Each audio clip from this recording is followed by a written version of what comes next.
All right. I think that it's 12 o'clock, and at least here in Finland. And we have marked in our program that we will start our seminar 12 o'clock. So welcome and welcome our esteemed speakers. Thank you for this situation. So we have here very nice program that has been put together. And my name is Marko Forsell, and I work here as a Director of Research, Development and Innovation here at Centria University of Applied Sciences. At Centria University, we are a rather big research and development organization. On yearly basis, we do almost 9 million euros worth of different kind of projects. And one of our expertise areas is this gaming industry. And I'm very glad that we have opportunity to give this kind of seminar to you. So we have 3 quite nice speakers for today. We have KooPee Hiltunen from Neogames. And then we have Jussi Autio from Resistant Games. And then we have Toni Manninen from Ludocraft. And on my behalf, you are very warmly welcome to those who are here at present and those who are in our online meeting. And next, I will give a turn to Centria's project manager in this project, Ville Autio. So very warmly welcome, and Ville, here you go. Yes, thank you. So my name is Ville Autio. I'm the project lead for this project, which enables us to have this event. And I'm a very fast talker. Yeah. Here is the event schedule for today. I'll try to keep us on time. There's some unfortunate news because Tarja had to cancel because of health issues. So I'll just say a couple of words from my point of view about how everything is going. And yeah, first my opening words, then KooPee will talk about Finnish game industry regional vision. Then we will have a coffee break. And after that, Jussi Autio will tell us a story of a startup. And Toni will then talk about how to go from idea to booming firm. Tarja was supposed to talk about diversity and inclusiveness. Unfortunately, she couldn't make it. And yeah, so here's shortly my opening words, and shortly about me. So hi, my name is Ville Autio. I graduated from this very school long ago, and then I ended up working here, and I've been working in Ylivieska campus ever since I started at Centria. And what I'm interested most is to help students and everybody who's interested to get into games. If you have any ideas that would involve games somehow, let me know. I will help you out any way I can. It's my passion to help build the grassroots for the game industry. And this is not the first time I've been doing this game stuff on our way here. I spoke with my colleague Sami that I started these game projects in 2007 in December, but anyway, and ever since I've been doing more or less some things regarding which involve games. I'm also organizing game jams. I think since, well, many years ago. I think at least 6 years in Ylivieska. Studies for students here in Kokkola, summer studies back in the day, and recent years has been running the Centria Game Lab in Ylivieska. And if you want to contact me, here's my details on Discord. You can find me with that tag, and there's my email address. And yeah. So what is this Qvarken Game Lab project that which this event is part of? It is a joint project. I think now Novia is the lead in this project, and we have partners from Skellefteå Science City, Kramfors Kommune, and Åbo Academy, and it's funded by Interreg Botnia Atlantica. And the goal of the Qvarken Game Lab project is to strengthen the gaming industry by creating cross-border competence center. And we are close to the end of the project at the moment. And what we want to, the region for this project is the Ostrobotnia region here in Finland, Kokkola, Pietarsaari, and all the way to Vaasa, and the Västerbotnia in Sweden, just across the Merenkurkku. So, and how we are going to make this competence center is by collecting and refining and further developing the knowledge about gaming industry in the region and across the border. Equality, diversity, inclusiveness, and mutual networks are in the center of this project. And shortly about our game studies in Centria. At the moment, they're all organized as open university courses. They're available for 60 credits at the moment, including everything from game design to programming, content creation, marketing of the games, and making business plans. And if you are anyway interested, let me know. I will help you get in. And in Ylivieska, we have a game lab. It's available to all our students and even external people who want to develop games or are interested in game development. We have hardware, computers, whatever you need, even board games and literacy about game design and making games. And what I do there is to support any game idea or game related business plans that comes my way. So if you're interested, let me know, and let's see where that will lead. And yeah, that's my 15 minutes, 7.5 minutes left. One thing to mention was that please put your name on the list by the door, because we need to gather the participant lists. And yeah, I think we're right on time. Yes. So, hello, everybody. Good morning. I woke up at 5 o'clock. I'm a little bit bitter about that, but I try to manage. And sorry, I'm a little bit rusty. I haven't been talking in this kind of events for like almost 3 years.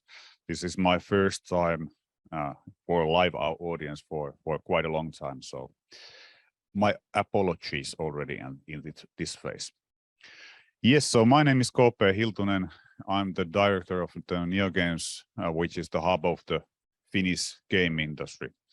And Neogames, Neogames was first established already in 2000 and years in 2003 and 2004.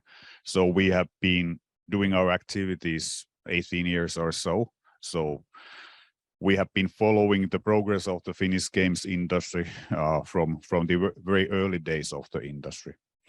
And we are an association, so membership-based organization, and we have roughly 120 members. There is game developer companies, there is educations like Qvarken Game Lab and others, and then there is a lot of service providers and that kind of companies also. So we are basically our goal is basically, our mission is to accelerate the growth of the Finnish games industry, and we have some different means to do those things. So for instance, starting from the very basic activities like tutoring and mentoring startup companies, doing trade missions. We typically do something like 4 to 6 trade missions to international events per year. So this year, the previous one was Gamescom, which was a big one. Then we have different kind of activities, making studies, reports, and this, which I'm going to show you, is based on the Finnish game industry report from 2020. And there is a lot of also political lobbying in different levels. So we do it in regional level, in national level, also in the Nordic level, and through our collaboration organization EGDF, also in the European Union level. So we have a lot of different kind of activities which we include to our list of things we do. And we are basically 4 people working full-time for the games industry. And I think that we are the only organization in Finland which is able to have full-time employees. There is some regional organizations, but typically they don't have full-time employees, only to the games industry. And if you think about the other game industry, Finnish associations like Finnish Game Jam or IGDA or any other, they are basically operating on voluntary basis. So that's about us. And about my presentation, I'm going to first show some of the facts and figures and statistics and history of the Finnish games industry, so make it clear where we come from and where we are heading. And then I'm going to discuss a little bit about, or tell a little bit about our vision, how we could also develop the games industry in regions. So that's basically the outline of my presentation. And one more thing, if you have something to ask, please do so. I'm quite happy to have questions because I'm tired of listening my own voice only. Okay, but let's go. Okay, Finnish games industry, the game industry of Finland. So first of all, if we want to know where we come from, we should know something about the history. And okay, this is pretty awkward. Actually, the first digital game, Finnish digital game we know of, was developed and published already in 1979. So 43 years ago. Many people tend to think that Finnish games industry started like 10 or 15 years ago alongside with the mobile games or Angry Birds or something like that, but it's not true. The very first games were developed already in the end of 70s. And if you go to Suomen Pelimuseo in Tampere, there is I think that there is not a working copy of that game, but there is this device where it was available. So it was called Telmac. It was this kind of kit computer which you had to assemble yourself, and it's kind of starting point for everything we see in the front of the digital games at the moment. But to be honest, the Telmac and that kind of devices, they were pretty clumsy, and nobody wanted to first build the computer themselves. And the game industry or game development in Finland took off in the beginning of the 80s. And one of the starting points was computers like Commodore 64. So computers which were used which were readily available and which were used for for creating games. And the story in the beginning of the 80s was that it was actually pretty hard to get hold of any games. So there was one option: try to learn to code yourself and create your own games. And the first commercial games, which were basically distributed more than 200 copies like Chessmac, were actually in 83 and 84. So those were kind of starting point of commercial game development in Finland. The story with those games was, of course, that they were for domestic market only. So we didn't have any reach to the global market, and the global market was pretty different than it's nowadays. The first really global international commercial game was developed or launched in '86, and it was a game called Sanction. It's one of the cornerstones of the Finnish history of Finnish games industry. And like it used to be back in those days, it was developed by one guy named Stavros Vasulas, and the name of the game was Sanction. So it was published by UK-based publisher, and it was the starting point for the games industry as a Finnish games industry as a global phenomenon. Towards the end of the 80s, the game industry changed a little bit. So as I mentioned, those first games were developed by individual people, but in the end of the 80s, those people gathered together and they started to make games as a teams. And first, this kind of LAN events or this kind of get-togethers were also took place in the end of the 80s and beginning of the 90s. And the oldest still existing Finnish game industry event, which has continued from 90s to up till today, is Assembly, which was first organized in 92, and nowadays it's organized twice a year in Helsinki, and it's a big event. If you have ever been there, it's quite a big event. Back in those days, it was more about making games and making demos and presenting the demos to the peers. Nowadays, it's more like a gaming event where people gather together to play games. But there is still some demos and different classes of demos in Assembly. If I'm asked how old is the Finnish games industry, I say that, okay, now this year we are 27 years old. This is the explanation, or this is my answer.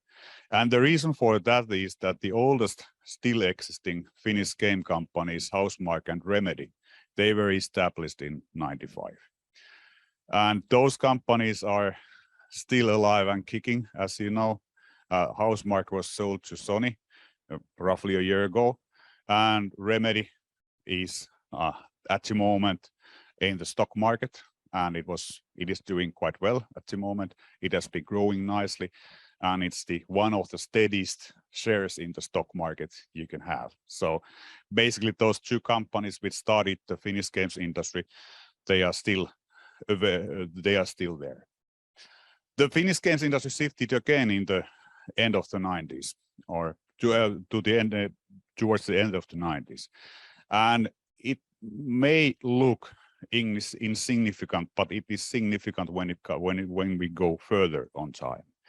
And the shift was that okay, it was the first time where companies actually started to develop mobile games, and the reason for that, there were multiple reasons, but one of the reasons was that Nokia introduced WAP, and WAP was seen to be some kind of new platform for game development, especially on mobile side. So if you are old enough to remember WAP, it was, to be honest, it was crappy. It was pretty crappy, and playing games was well, it was painful with the WAP. But still the Finnish game developers decided that this is a way to go. So instead of doing PC games and console games, some of the game developers started to make mobile games. And it was alongside with the dot-com boom, which was also in the end of the 90s, and lot of this kind of expectations, floated expectations were in the growth of the market and that kind of things. And as it always goes, or not always, but almost always, the whole dot-com boom crashed in beginning of 2000, and it meant the end of the first era of mobile gaming in Finland, and the things were pretty bleak for a while. However, in the end of the 90s, in the beginning of 2000, not all of the companies went to the mobile.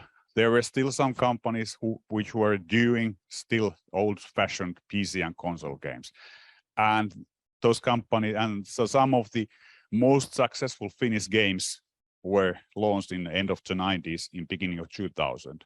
So games like Max Payne 1 and 2, or Max Payne 1 and Fall of Max Payne, which is afterwards named as Max Payne 2, and of course the Supreme Snowboarding by Housemarque.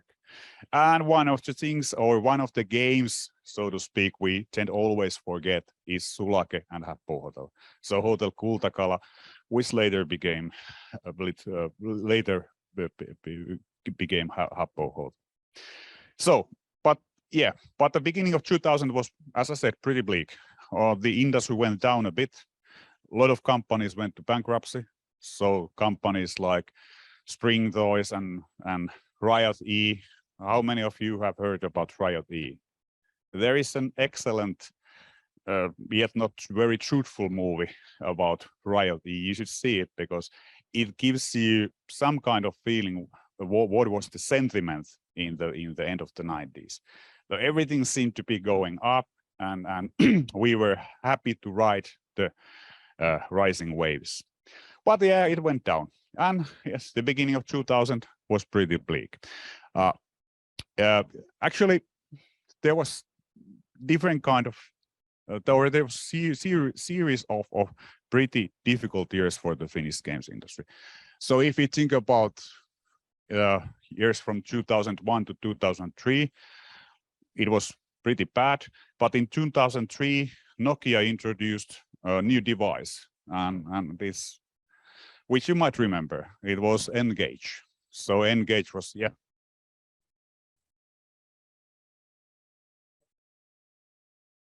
Yeah. Yeah, yeah, yeah. Yeah, everybody who has been in the industry for more than 20 years can talk a lot about N-Gage because it gave a lot of promise, and it was seen, or it was the kind of inspiration for the second wave of Finnish mobile game development. First time ever we had a device which was dedicated mostly for the games. But the truth with the N-Gage was that again, it was a shitty device. It was a clumsy device. It was far too expensive to manufacture. It was pretty hard to use. And one of the things with the N-Gage was that the distribution channel for the games was brick and mortar stores, which was basically you had to buy this kind of physical devices which you inserted to the phone after you had took the power off and took the SIM card off and whatever. You had to take a lot of steps before you were able to play the game. So, but basically it gave new hope for the Finnish games industry in a way.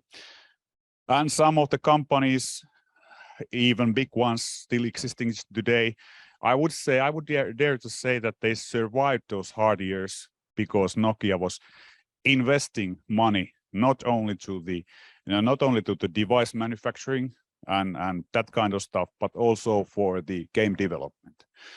So if you remember games like Pathway to Glory or Glimmerati or that kind of games, they were kind of games which were made to the Nokia N-Gage device. Alongside with the mobile game development, of course, the development to the other platforms continued. So there were still companies making games for for PC and console, even some new ones like Frozen Byte, for instance, which was established in 2003, if I remember correctly, and so on and so on. But the growth during those years was very slow, or sometimes even non-existing. The reason for that was that the model back in those old days was pretty bad for the game developer. So the model was based on idea that you create a demo, then you take your hat off, then you go to meet the publisher, and if the publisher is nice, so then the publisher will fund your game development, and then you get some kind of milestones payment from the publisher, and typically even the publisher takes all the IPs, and you don't get any revenue from the game sales. So basically, it was based on the project kind of way of doing things. So it was basically subcontracting, project-based basis, even using your own IP, which was actually pretty shitty deal. It's basically the same deal how Finnish audiovisual industry is working at the moment, mostly, not always, but mostly.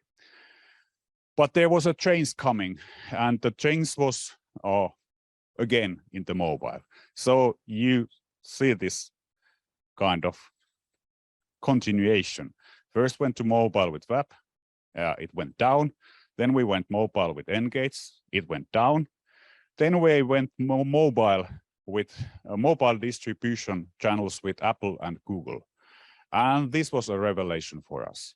So basically what the promise was is that if you previously got like 15% of the turnover or revenue to the developer, in new model it was 70%.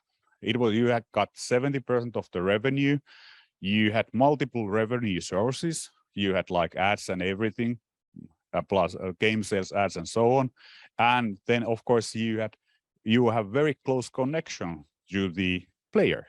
So actually you know what the player is doing.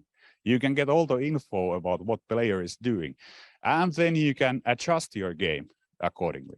So it was a kind of perfect storm for us, because we were prepared for it. So if we think about Sweden, our neighboring country we love and hate and love, depending on situation.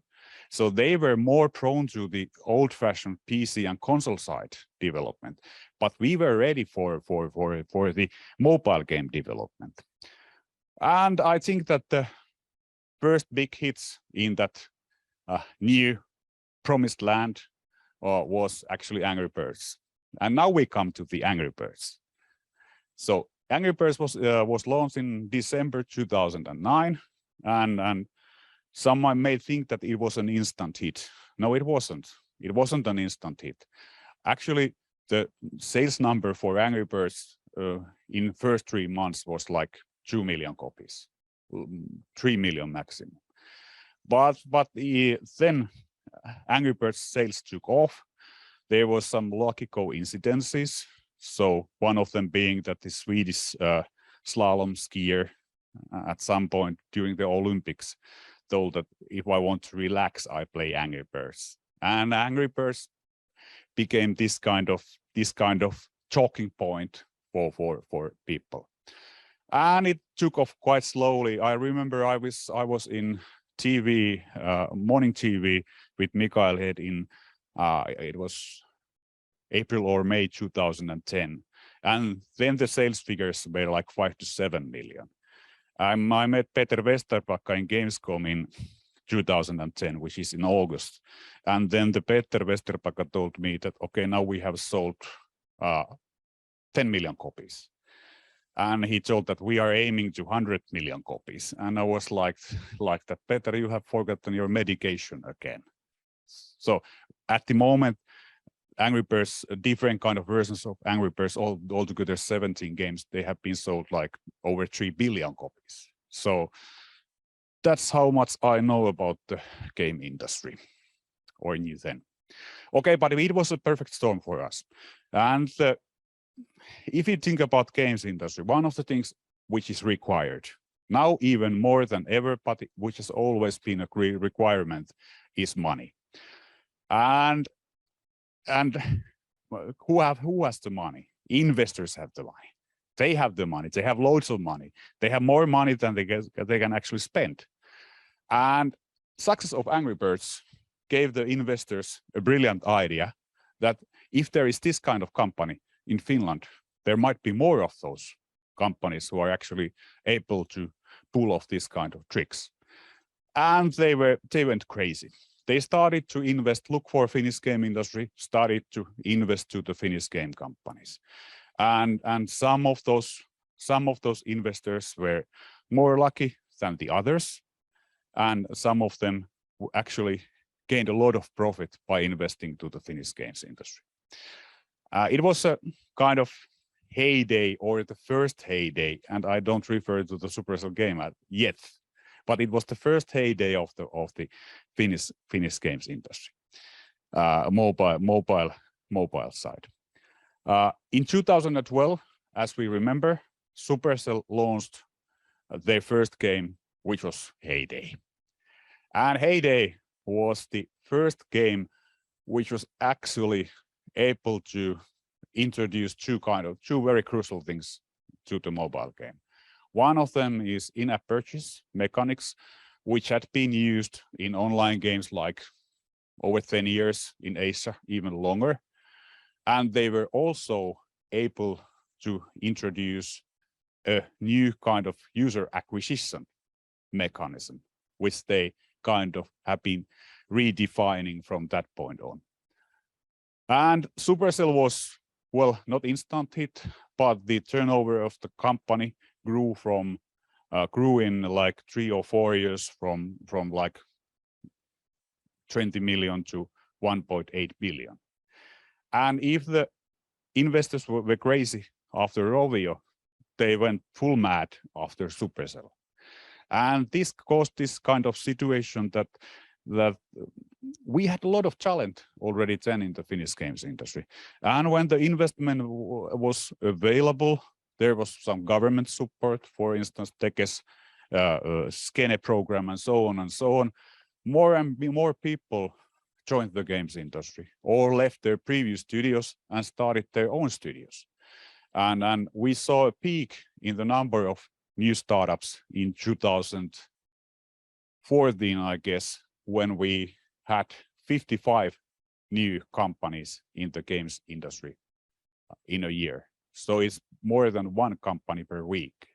So it's quite a lot of new companies, and the whole industry kind of skyrocketed, and we were almost every day in the news for some reason, typically some positive reason. So, and that's kind of where this growth of the Finnish games industry actually started. So the growth and the development of the industry as we know it today. And well, it's always nicer to talk about history, which is like 10 years ago than now, what is going on now. But as you can see, there is some games marked down or under the timeline. So there has been a lot of success stories, a lot of successful games during last 5 to 7 years. So there has been games for console like Quantum Break. There has been this kind of mega hits for the mobile, like Empires and Puzzles, or Clash Royale, or Brawl Stars. There has been this kind of, let's put it this way, smaller indie hit games like City Skyline, for instance, developed by Tampere-based studio Colossal Order, and so on. So we have been able to sustain the success which we have been creating for over 20 years.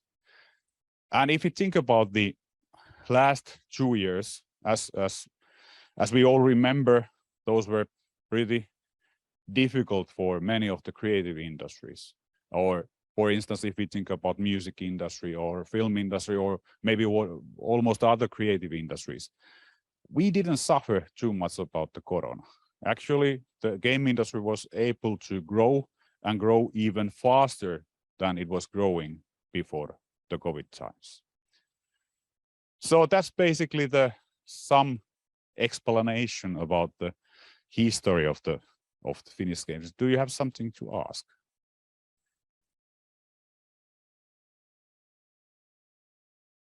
Ville, you should ask something. You should have prepared a couple of questions.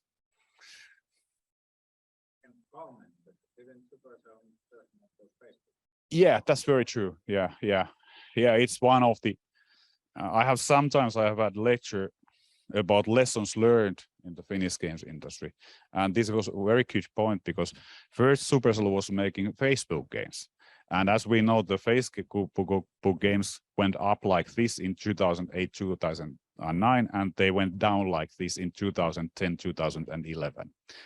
And it's a funny story in a way that Supercell already in the very beginning, Ilkka had a lot of experience about games industry beforehand. He had very good connections.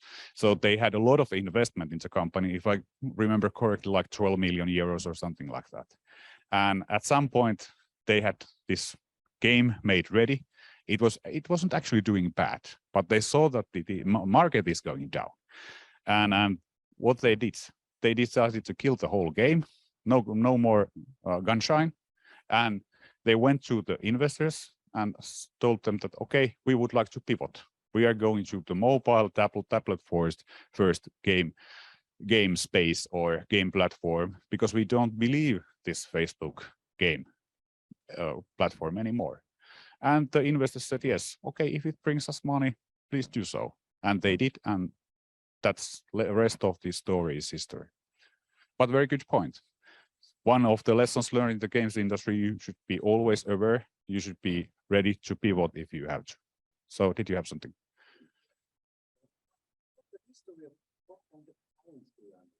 I mean that on the first place you had one guy who yeah.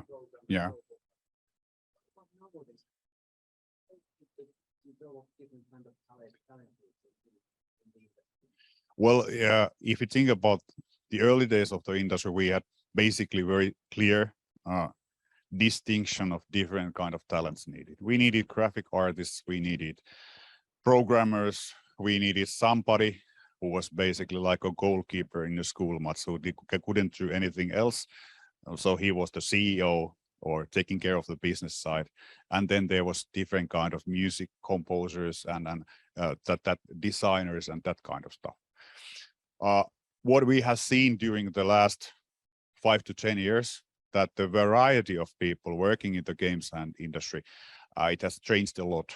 So there is at the moment, there is of course those basic disciplines, designers, graphic artists, programmers, but we need more and more people who have background, for instance, in juridical issues, HR, community management, and that kind of stuff. So I don't even remember, but I guess that we have at the moment we have something like 30 to 40 very common disciplines in the games industry.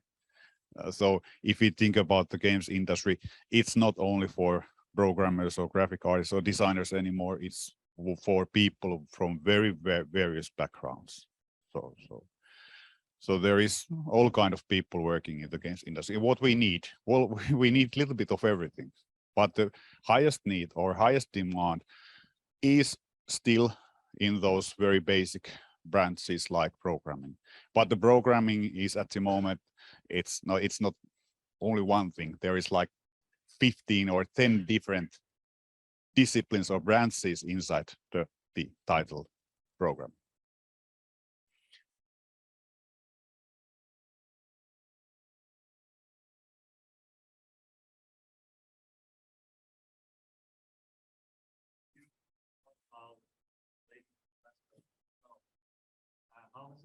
Has it also affected, has it also sort of pulled up the industry of making sort of AAA games?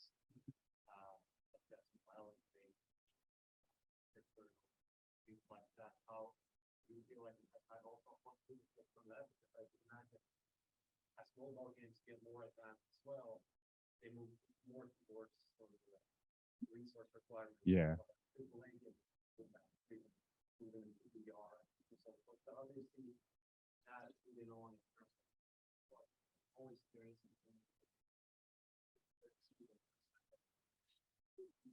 Yeah, I think that if you think about games in general, there has been a huge development in technology, and it has been one of the drivers considering games both in PC or console or in mobile. But of course, there is this kind of transfer. So things transfer between platforms because people transfer between companies. So some ideas which are basically originally from the console games are now widely used in mobile games and other way around. So in that sense, this kind of crossbreeding and development, it's kind of this kind of cycle which which feeds itself. So if you think about Sweden, Sweden is at the moment still very strong in console development, but they have, for instance, their studios are mostly doing brands. So if you think about Call of Duty or that kind of stuff, so they are doing sequel after sequel after sequel, and actually this is a little bit different way or different approach. Most of the Finnish or all of the Finnish PC console companies, except maybe Frozen Byte and Colossal Order, are making their own IPs, and that's a very different approach. Some other questions? Because the next slides are more boring than this one. I can promise you. Hey.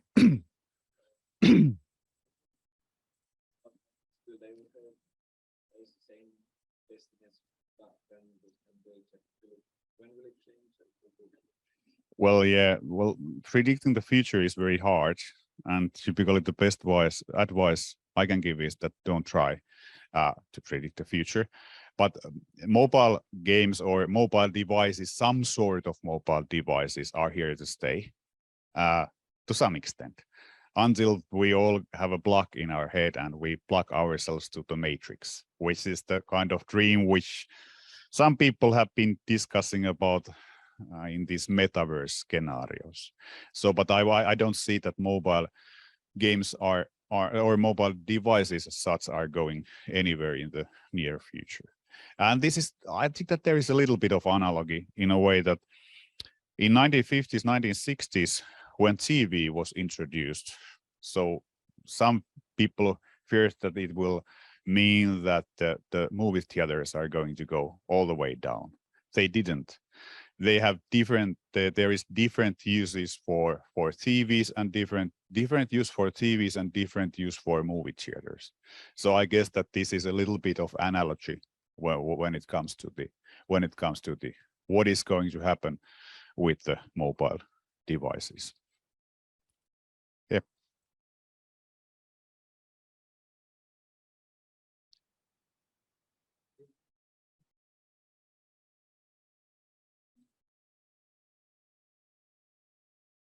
Yeah, yeah.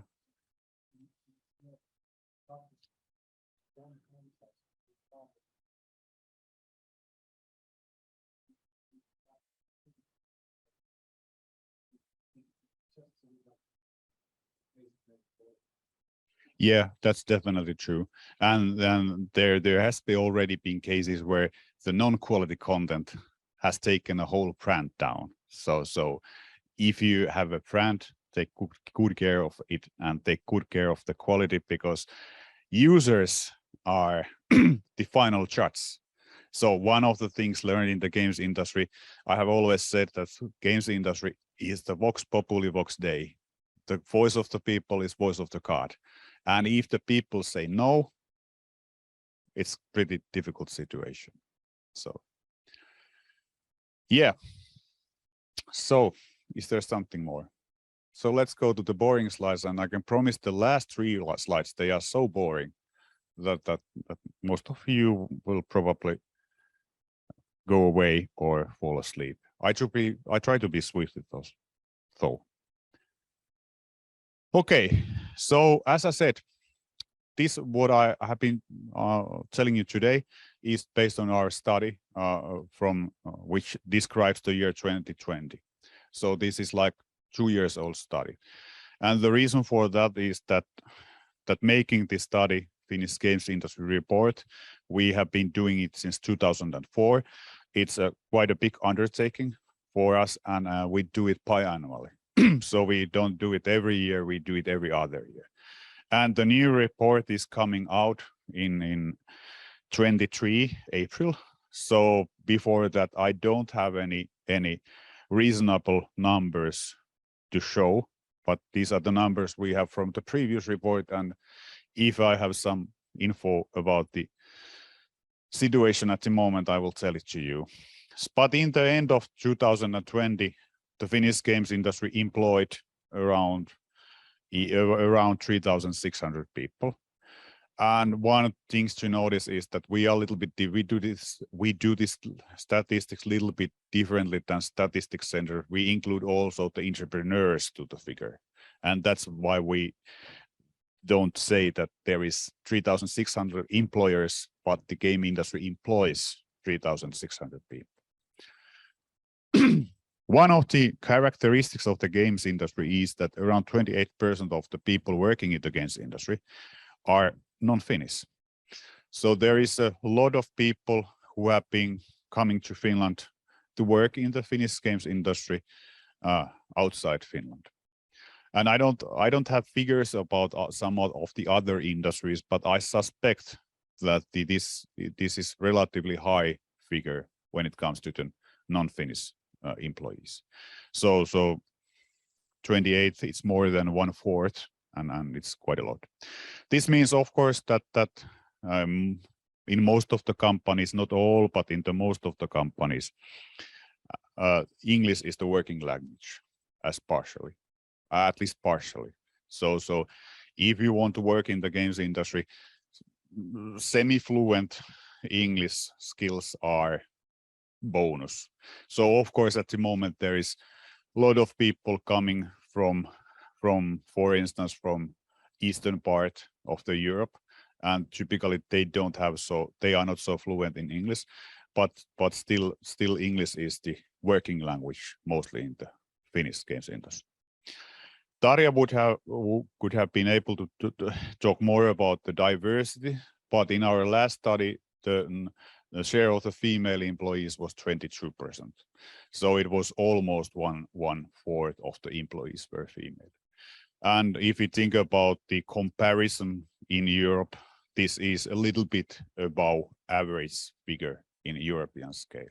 So typically there is like 19-20% of the employees are female in European game industry. And we asked in our study in 2020-21 how many open positions there is in the industry, and at that point companies estimated that they can employ 400 to 1,000 new people in the industry. And if we think about our estimates about the end of the 21, I guess that they employed around 400 people. So the number of the employees in the end of 21 was around 4,000. So it has been growing quite nicely. And if you take a look at the statistics or those graphs, we noticed that, okay, when we started making our studies in 2004, the industry employed 600 people. And in 2020, we had 6 times more. So it's a quite a big growth. If we think about the companies and people working in the games industry, around 78% of the people working in the games industry work in the capital area companies. So capital area is by far the biggest area or hottest hub in the games industry. And there is around 250 people working in Finnish game developer companies outside Finland. So basically meaning that they have offices, those Finnish game developer companies have offices in those other countries. And if you have been following news, Remedy actually opened their first studio in Stockholm. Well, I guess it was yesterday or 2 days ago. and Rovio has a studio in Stockholm, and so on and so on. So this is basically not a new phenomena, but kind of quite recent progress. That Finnish game developer companies have studios, actually development studios outside Finland. And if you think about the development platforms, so I have been talking a lot about mobile games, and I rightfully so, because if we think about, for instance, European landscape, we are, or Finland is by far the most mobile oriented country in Europe. So comparing to other countries, so we are typically over 60%, almost 70% of our companies are developing mobile games. There is some kind of obscurity in these figures, and the reason for that is that many times companies are developing content to many different platforms. So they don't do it only for mobile or only for PC, but they are doing it for both. And then definitely they are not typically doing only for iOS or only for Android, but they are doing the both at the same time. There is some exceptions, but this is the general rule. PC is the second most common development platform. And what we have seen in recent years, that there has been some kind of shift from mobile to PC games. So the reason for that being that if you think about the mobile gaming landscape or mobile landscape, the competition is quite hard. And at least for a startup studio, going to the PC is not an easier. There is no easy options in the games industry. Don't get me wrong, but it's the easier option when it comes to the things like marketing, user acquisition, and that kind of stuff. So PC is quite common. Nintendo, I think that the reason for that big share of Nintendo is Nintendo Switch, so which is a new device. PlayStation, Xbox, both are quite strong. I'm actually a little bit surprised about the number of VR games. So I thought that this VR craziness already went away, but there still seems to be some game developer companies developing games for the VR platform. Well, let's see what happens with it, because I don't know if you remember, but like 2016, everybody or almost everybody was convinced that VR is the new black, that now everybody should develop games for the VR. There was actually a lot of insane amount of investment placed to the VR development. But so far, we haven't seen any results of the VR game. AR is another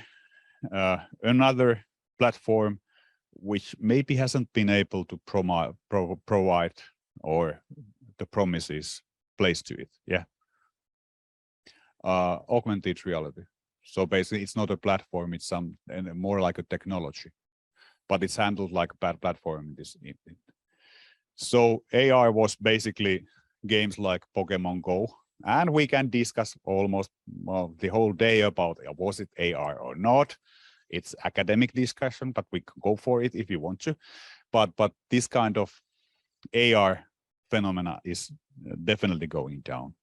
And then there is kind of sustaining interest towards the chat games.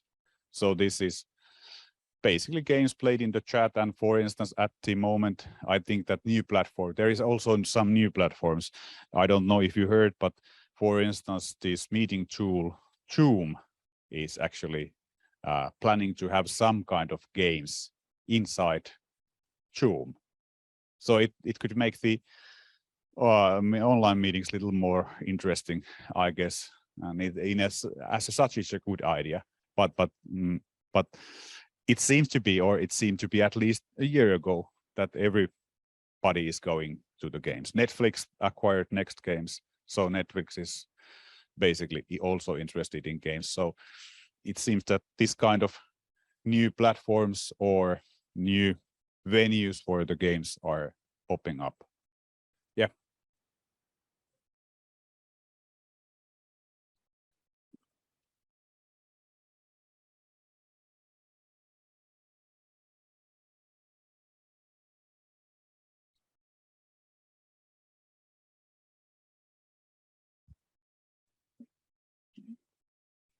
Yeah, we are trying to keep a track of those, but there is so many borderline cases. Unity is quite clear because it's basically game engine. Although the Finnish unit of Unity is more like advertising, so it's so but it's still a clear. But for instance, if you think of the future mark, it's benchmark tool, so how related it is to gaming, and it's even more complicated when we go companies like Vario, doing virtual reality technology. So how related it is to games industry. Then there is some service providers which are quite clear, so or used to be quite clear. For instance, Easy Anti-Cheat, which was acquired by Epic, and at the moment I don't actually know what they are doing. So we are trying to keep a hold of the things in a way, but the story with the games industry is that this industry is evolving all the time. And for as an example, when we give away or when we present our Finnish Game Awards, so we don't, for instance, we don't have any more category like mobile games or PC or console games. We talk about big screen games and small screen games, because at some point it was very difficult to us to figure out where we place VR games or AR games, and what we do with the games which are, for instance, published in Apple Arcade. So this is the kind of one of the characteristics of the games industry. The definitions are sometimes really hard, and that's the reason why we would love to gather all the info, but then we have to kind of figure out how much it actually affects to the games industry. I have been blessing myself about one thing, and the one thing is that we didn't include Nokia to the games industry figures in the beginning of 2000, because there would have been a dramatic drop in the figures after everything went down with Nokia and gaming. Yeah. It is on the other, but as far as I know, after everywhere changed to Metacore and pivoted and got the funding, there is not many, if any, making wearables at the moment. So wearables means basically games like games into Apple Watches, which was some kind of micro trend some 4 years ago. Yeah. It's very interesting to see how these results are going to be in our new study, which is going to cover the years 21 and 22. So is there any shift? I have a gut feeling that maybe the PC is going to be even more popular in the next study. Yeah, but these are just shares of the and financial value. So I have spent like 45 minutes already. I think that I can manage up until 1:30. So the financial value. So if you think about year 2020, so the turnover of the industry was 2.4 billion euros. And if you think about year 2021, we have that figure we have at the moment. And in 2021, so previous year, the turnover of the industry was 3.15 billion euros. So during the pandemic, as I said, we did well in the pandemic, or I don't say that we did well, but our business did well in the pandemic. And we were able to grow from 2.4 billion euros to 3.15 billion euros. And we are, or the games industry is by far, I don't even know how far, but we are the biggest content production industry in Finland, way bigger than for instance, film music or anything else. And when it comes to the exports, our share or the share of exports in the games industry is 98%. 98. So I made my colleagues in film and music industry very happy. We were discussing about exports, cultural exports, and I told them that your exports actually fit to the rounding error of our export. They haven't been talking to me since then. The CAGR, compound annual growth rate, was 37%.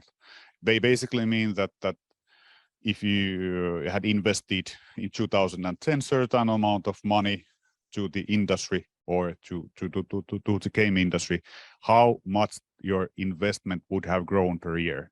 So that's the CAGR. And if you think about CAGR between 2010 and 2021, it's going to be even higher. And the total profit which was created by the companies was 500 million euros. And that total profit, out of that, the total profit, companies pay around 20% taxes. So taxes from the profit alone are around were around 100 million in 2020. So games industry is quite often seen as a happy taxpayer, and well, we are happy taxpayers, but sometimes I have feeling that we should get more with the money we pay as taxes. So if we think about games in the support system, regional or national ones, so they are pretty low compared to the tax input we are able to give. Talking about taxes, I calculated that between 2015 2020, considering the sales taxes and I mean sales taxes of the companies and all kind of taxes, also once paid by the individuals or 10 most earning individuals in the games industry per year, our tax income to the national economy was 1.88 billion euros. It's quite a lot of money if we share it. For instance, if we think about how to scale it. So, for instance, the games industry paid around 65% of the running cost of Business Finland every year during 2015-2020. So basically, we own Business Finland, or at least 65% of it. And there is this investment and acquisitions were around 7.6 billion euros in 2015-2020.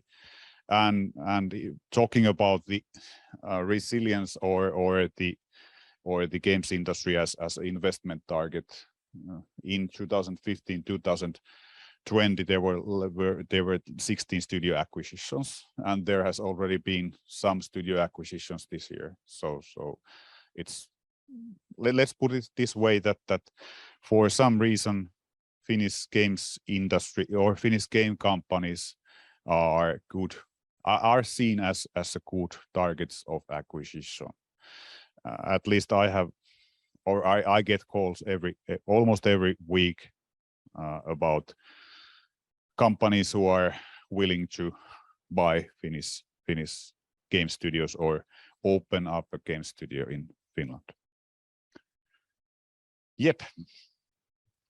Okay, this was about the games industry in general, but now we go to the regional vision. So in end of 2020, we had around 200 active studios. At the moment, we have around 205, 210. I'm not quite sure yet because we are just collecting the new info, but the number of studios has been increasing a bit. Not much, but it seems to be that the number of studios is increasing a bit in 21 and the beginning of 22. In end of 2020, 55% of the studios were in capital area. So actually, when I say capital area, I mean Espoo and Helsinki. There is maybe 2 studios in Vantaa. I don't know what's the reason for that there is big studios in Espoo, there is big studios in Helsinki, but only like 2 small ones in Vantaa. I guess that one of them is sole trader. So, and the rest of the studios, as you can see, are located in the other parts of the country. So we have quite arbitrary, we have shared or divided the country to 5 different regions: capital, central, west, east, and north. And as you can see, the number of studios in those regions has been decreasing compared to the capital area. So I don't know what is the reason for that, or maybe I know, but there seems to be a lot of gravity in the capital area. So companies are moving from regions to the capital area, maybe opening up a second studio in capital area, and I think that there is a couple of reasons of that. First of all, this is not games industry specific thing. This is same story in all the industries, or almost all the industries. At least when we talk about cultural industries, content creation industries, and so on. So it's a simple fact. Most of the studios or most of the companies are in capital area. Another reason I can see is, and what I'm going to talk or what I'm going to emphasize, is that before there were some kind of games industry specific activities in the regions. Now there is none. So it's quite a strange situation actually. We have an industry which has basically proved that it's actually able to create added value, and we had some regional cluster programs or regional support programs for the games industry, but now we don't. And when I asked what's the reason for that, the answer is that there is no EU funding anymore. There was this gap in EU funding. There was change in EU funding. What is hankkeessa, and for some reason there was not money available in the games industry anymore.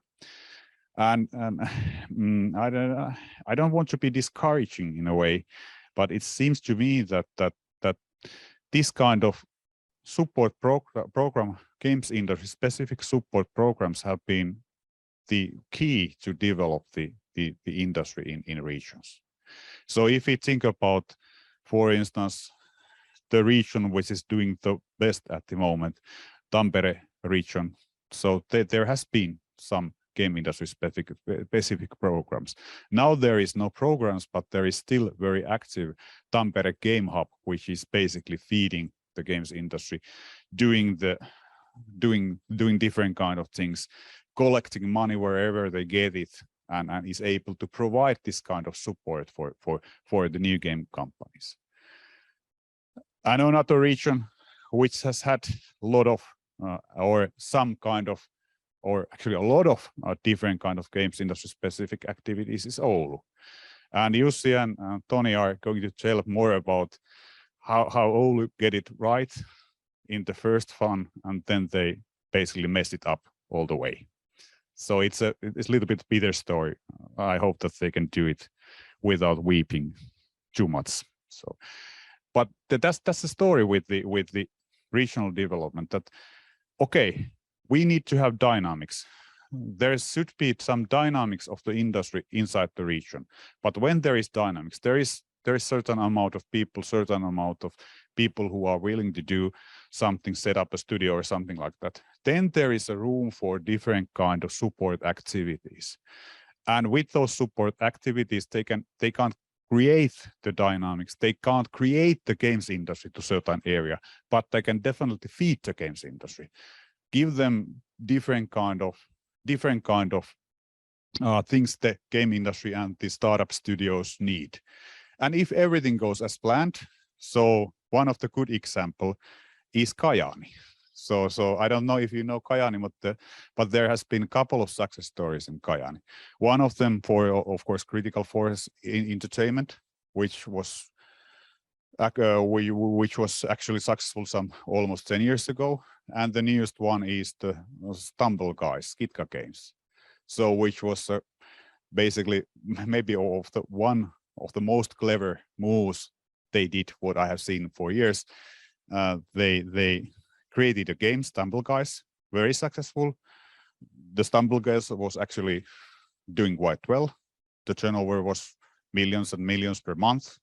I have heard of rumors about over 10 millions per month turnover.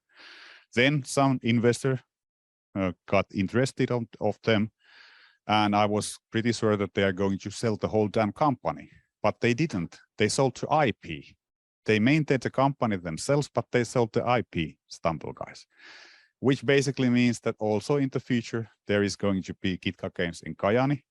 It has a chance to develop a new game and develop the games industry further in Kajaani area. So I was pretty pleased to see that actually there is this kind of, we don't always have to sell everything we have. We can sell piece of it and maintain the rest ourselves. Yeah, but this is Kajaani is good example.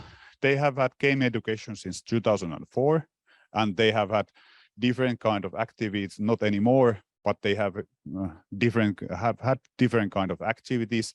I think that this game industry in Kajaani has reached a certain threshold where they are able to feed the industry themselves.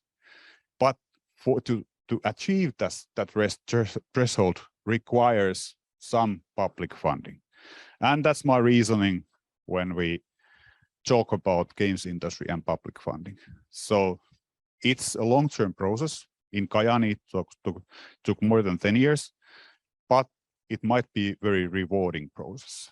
And I think that if there is no support in the regions, the development cycles are very very slow, or they don't take place at all. You can disagree with me if you want to, but I'm right anyway. Okay, but what to do? So I would say that education and hobbyism is the key. So I was talking about, these are the boring slides, so you can close your eyes. Hobbyism and education are the key. So as I said, game development or game industry start from the dynamics. It starts from people willing to do something with games. First play, then maybe start toying with Unity or some other development software, then maybe forming groups, trying to developing their first game as a hobby, and there should be a support to that, starting from the actual gaming itself.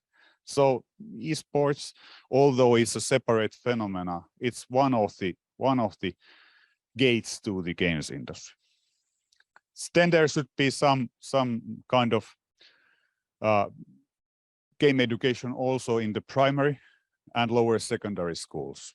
So I think that it was 5-6 years ago when we discussed a lot about programming in the elementary school. It's not a good idea. I don't think that it's a silver bullet, but it's a good idea as such to bring this kind of new skills also to the elementary school and upper secondary education. And this is one of the keys.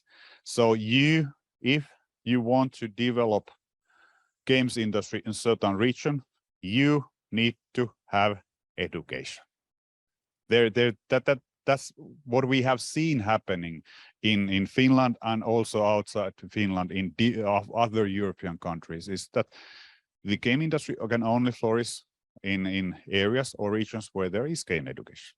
And that's the reason why it's brilliant that you have this kind of game education here in Kokkola, but also in other parts of the region.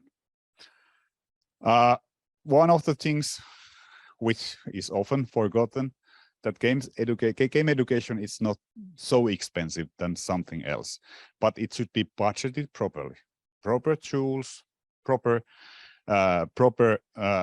software for people to be able to actually use the tools which are also used in the industry. So not doing things with tools which are basically freeware. Long-term development plan. I always go back to the long-term development plan. So the time span when developing things shouldn't be 3 years or shouldn't be 5 years. It should be 10 years in minimum, or 7 years if we go to the bare minimum. So we should have 7 to 10 to 15-year development plan when we are doing education or when we are doing support activities for the games industry. Nothing happens fast in the games industry, except everything, but that's you can figure it out yourself what this means. And one of the things, cooperation with the industry. So if you think about this area, as you saw, there is very few game companies here. So cooperation with the industry is pretty hard in Kokkola because there is no industry to cooperate with. But still, it's something which is crucial when it comes to the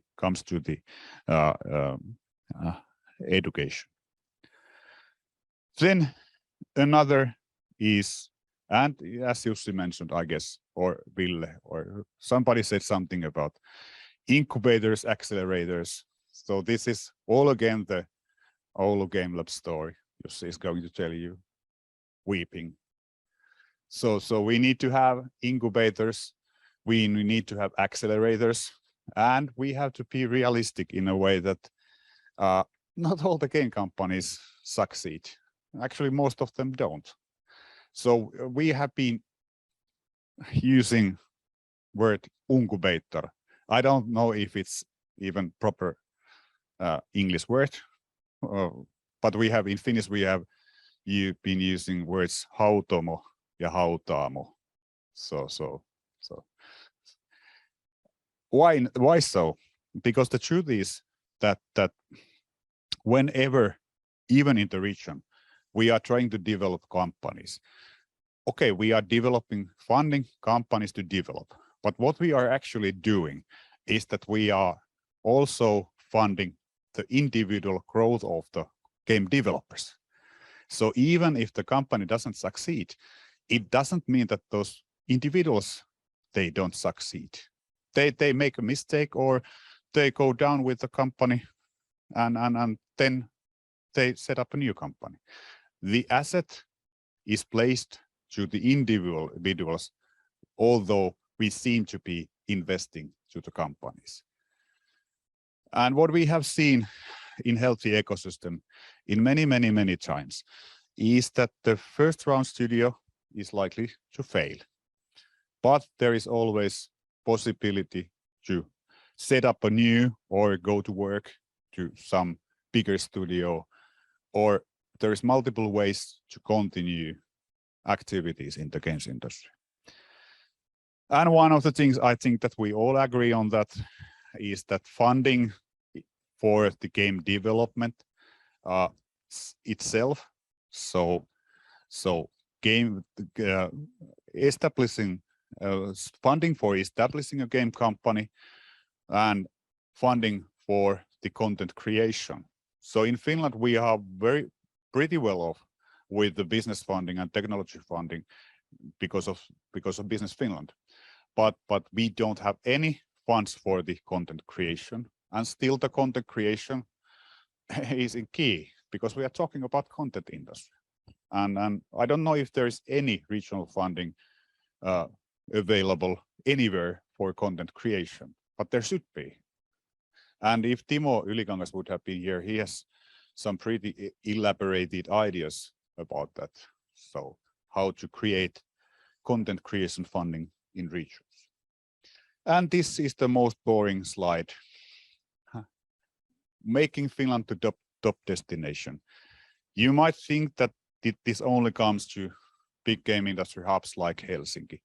But in the long run, we are talking about how we make sure that the Finnish games industry don't get to inbreed in the future. With inbreed, I mean that this is a global industry. We need global input. We need people from other parts of the world. We need diverse teams. We need all that kind of stuff in order to maintain our success story. And for that, we also need to be place where people want to come, and there is a lot of things to be done in this field. Okay, but now I have spent almost all of my time. I have 9 minutes left, but if you have some questions, or if you want to raise up some issues, please do. Yeah.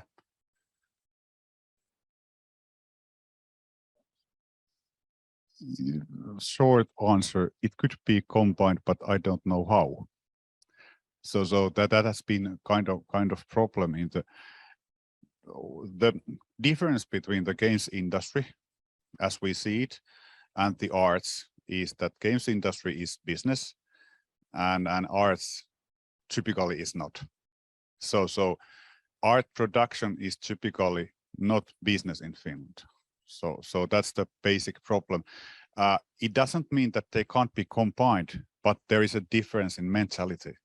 So there is a difference in mentality that I'm going to make something which is, of course, high quality cultural product, but it's also business. And on the other hand, that I'm making art for some other purposes. And that's maybe one of the biggest issues when discussing about the collaboration between art and games industry. I don't think a minute that there is some kind of clash between these, but there is different mentality in between these two. So, but question how to do it. Jussi, what do you say?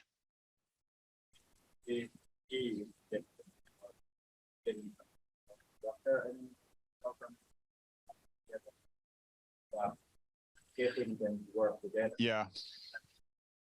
The problem in the red, but not make their mind long, but Tony, all my hill plant long, but those are huge exceptions where as a program it's better if people from different fields to get work together. Okay.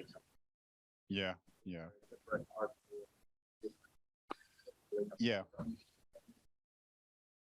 Yeah.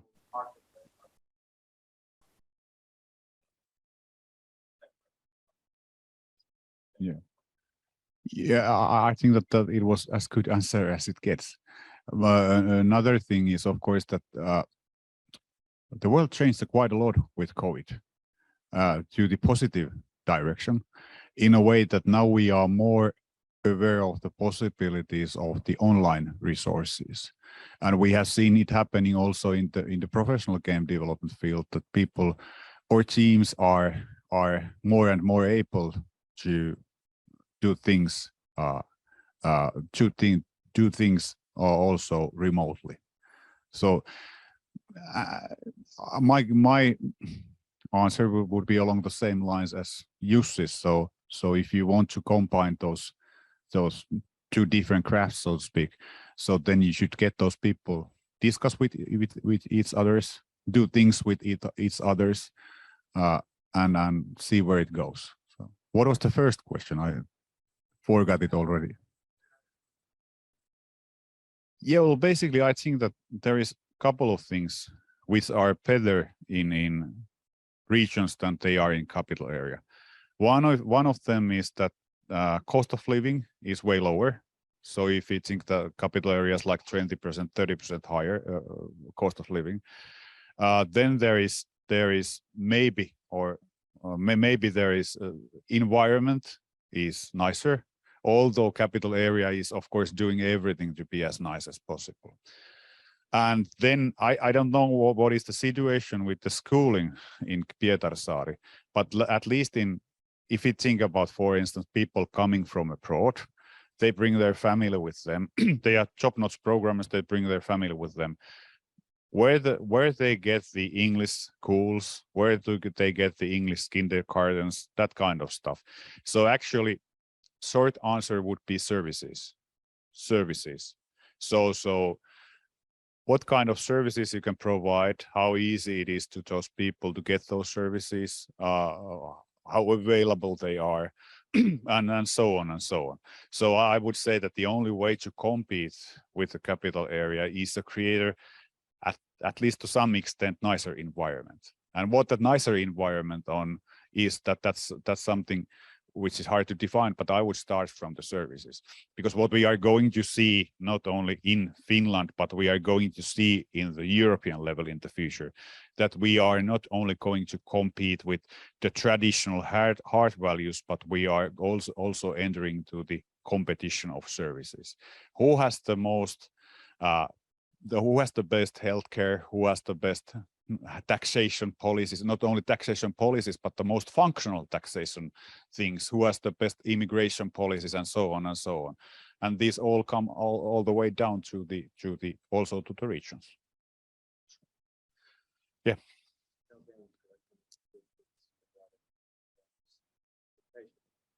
Yes, we do. Yeah, and we have a list of games education in Finland in our website. So neogames.fi education.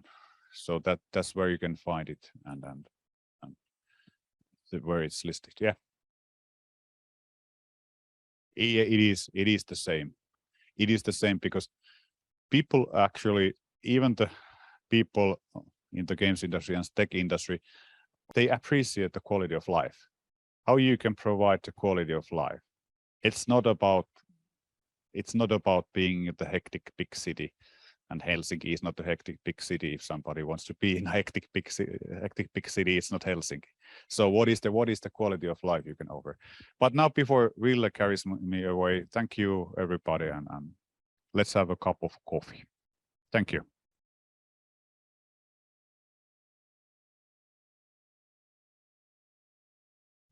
No niin, thank you, Ville. So first of all, since KooPee started with explaining his grumpiness, so I will do the same. I was meant to check how long my presentation is on the train, but I had issues and I fought with Microsoft account, so I couldn't edit anything on the whole 2 hours. So that also means that the last bit will be ending quite abruptly. So I will most likely continue a bit longer without any slides at the end. And of course, then I will also pick up on KooPee's challenge, on which I didn't prepare to discuss, is the Oulu Game Lab. So I will probably start a bit more about that. But I was asked to tell a story of a startup, so I will go through the history of Resistance Games, where I hail now from. But a few words about myself first. So yeah, my name is indeed Jussi Autio, not related to Ville as much as I would want to. And I am a business-oriented designer. If I would have to summarize myself, I usually use that. That's because I've been working as a game designer and entrepreneur most of my life. I've done a bit of other stuff as well, but I've been in the business for 16 years. During that time, I founded 5 companies. Sure, 2 of them are just support companies, so not my main line of work. And I've been CEO 3 times and a designer in 4 companies, out of which 1 is not even related to any of these. As a designer, I've designed roughly a dozen games that have been commercially published. I should calculate how many that exactly is, but over 10, less than 15, but I don't know, maybe 12. On top of that, since almost the very beginning, I've been doing other stuff as well. So when Finland had, I think its first game education that leads to a degree. So in Oulu Vocational College, I was teaching game design there. Since then, I've also taught first at the Oulu University of Applied Sciences, and then I designed them a new education program, the Oulu Game Lab, which was indeed what KooPee was referring to, and it got quite many awards, helped 16 different game companies get established into the Oulu region, and was recently dismantled and kept the name by the Oulu University of Applied Sciences, which is why the references to my tiers were made. On top of that, I've helped a couple of other game companies get established as well, and doing some consultancy work here and there. And as a CEO, I've managed to attract a couple of million euro funding, not including Resistance Games, as I'm not the CEO in Resistance Games, but I'm a creative director. And other interesting stuff is that I've helped a small startup cooperate with the medical company that's annual revenue is something like 15 billion euros. So that was interesting bit, which relates to to this presentation, as I was doing that while preparing for founding of Resistance Games. Also, the best result as a producer is a mobile game that had 40 million downloads today. But nowadays I'm on total from all sorts of works there is roughly 24 awards. It kind of depends which I can take credit for, and all are of course team efforts. And nowadays I'm a creative director at Resistance Games, which will be my main focus today. But as I said, I also do other stuff, other interesting stuff, which the latest is that I am going in a couple of weeks to Saudi Arabia, where I will spend 1 week a month from now on to bring the Oulu Game Lab model there when Oulu didn't want it anymore. So I will help the Arabs use that model. Funnily enough, just this week I heard from Wargaming, which is like over €1 billion studio from East Europe, that they commented that you guys are adopting, not to me, but to the Saudi guys, that you adopted the Oulu Game Lab model. That's the best in the world. It's so good that even the Japanese adopted that, which is true. The Japanese did adopt that. On top of Slovakia, Netherlands, Jyväskylä, I guess Ylivieska as well, and many other places as well. That part is though the kind of continuation, which I think Toni is of course my hero, even if I was working on Oulu Game Lab, the model, and helped many studios get established. So Toni will discuss how he helps me among many others. Last but not least, I guess from my background should be mentioned that I established, I think, 6th game studio or 5th game studio in the northern Finland. There was 1 in Kalajoki, 1 in Lapland, and 2 in Oulu that I know of that are older than when I entered the business in 2006. And yes, I also am advisory in a couple of studios, so to Tampere and United States. And if I want to brag and steal some other people's credit, I also helped Fake Fish in Turku, but then they outgrew, they are doing better than Resistance Games. So then I haven't been helping them in a couple of years since they became a big hit with the Barotrauma game. So anyways, whenever I am coaching startups or students, I usually give this as example, that this is how you should start a game studio. This is an example roadmap, how you should approach stuff. Kind of like a template that I like to give one of my most popular lectures on, like how do you establish a game company. And this is roughly how we did it at Resistance Games. I could do the same as KooPee, that I just keep this slide and discuss the main topic of today, but I did prepare other slides as well.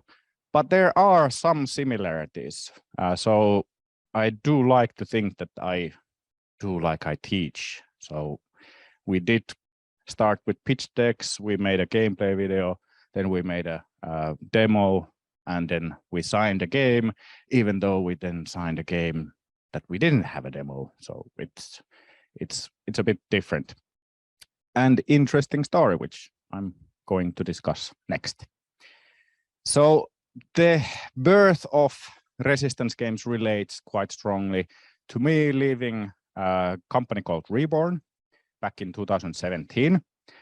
That was in southern Finland, and as we discussed in the at break, life in the southern Finland isn't as awesome as life here in the north.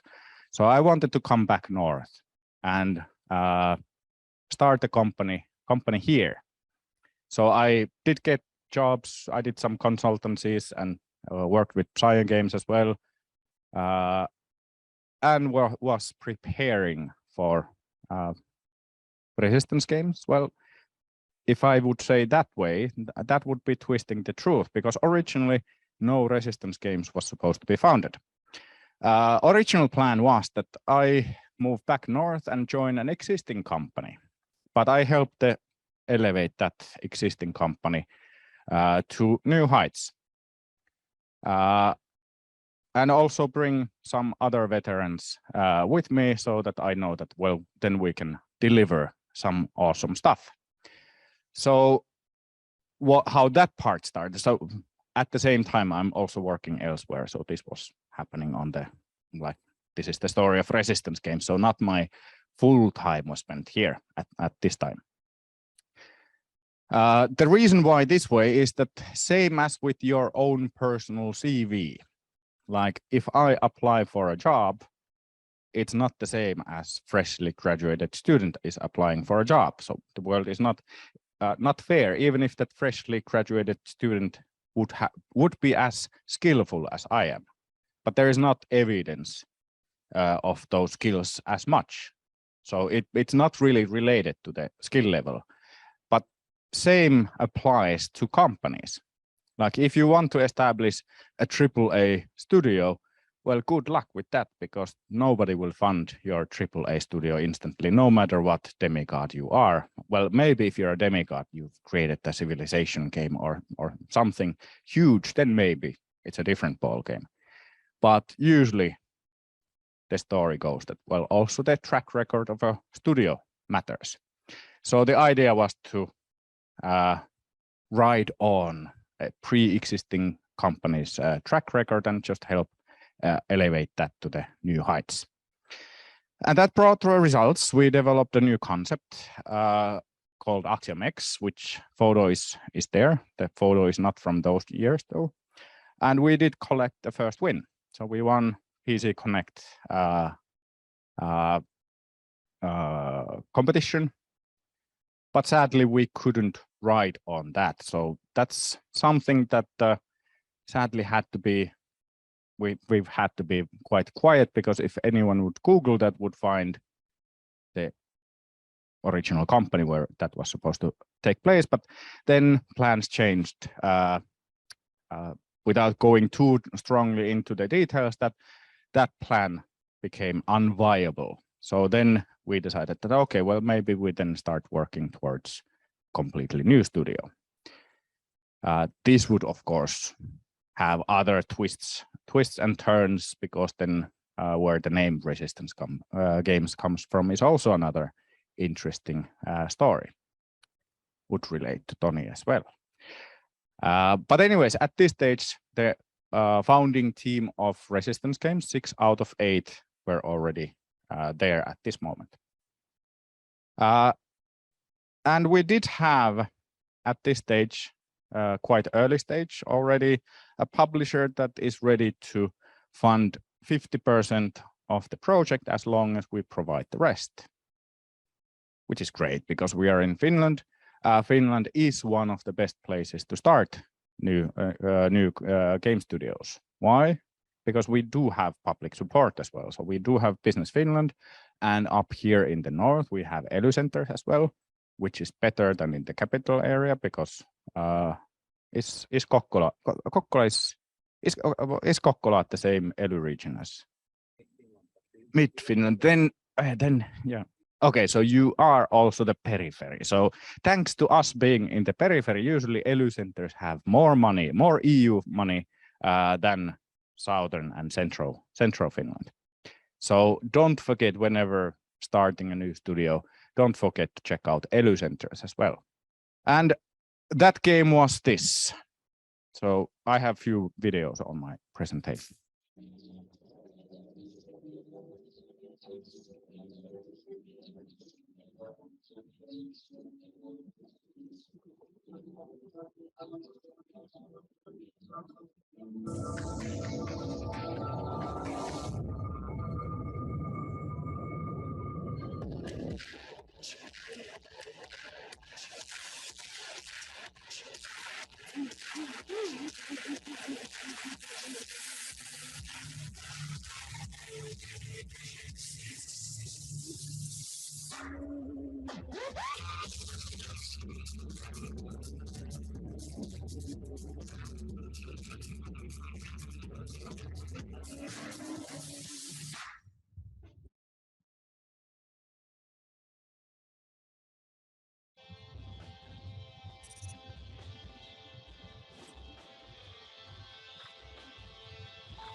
So that is a game concept and a prototype of violent motorsport manager game. How many of you like manager type of games?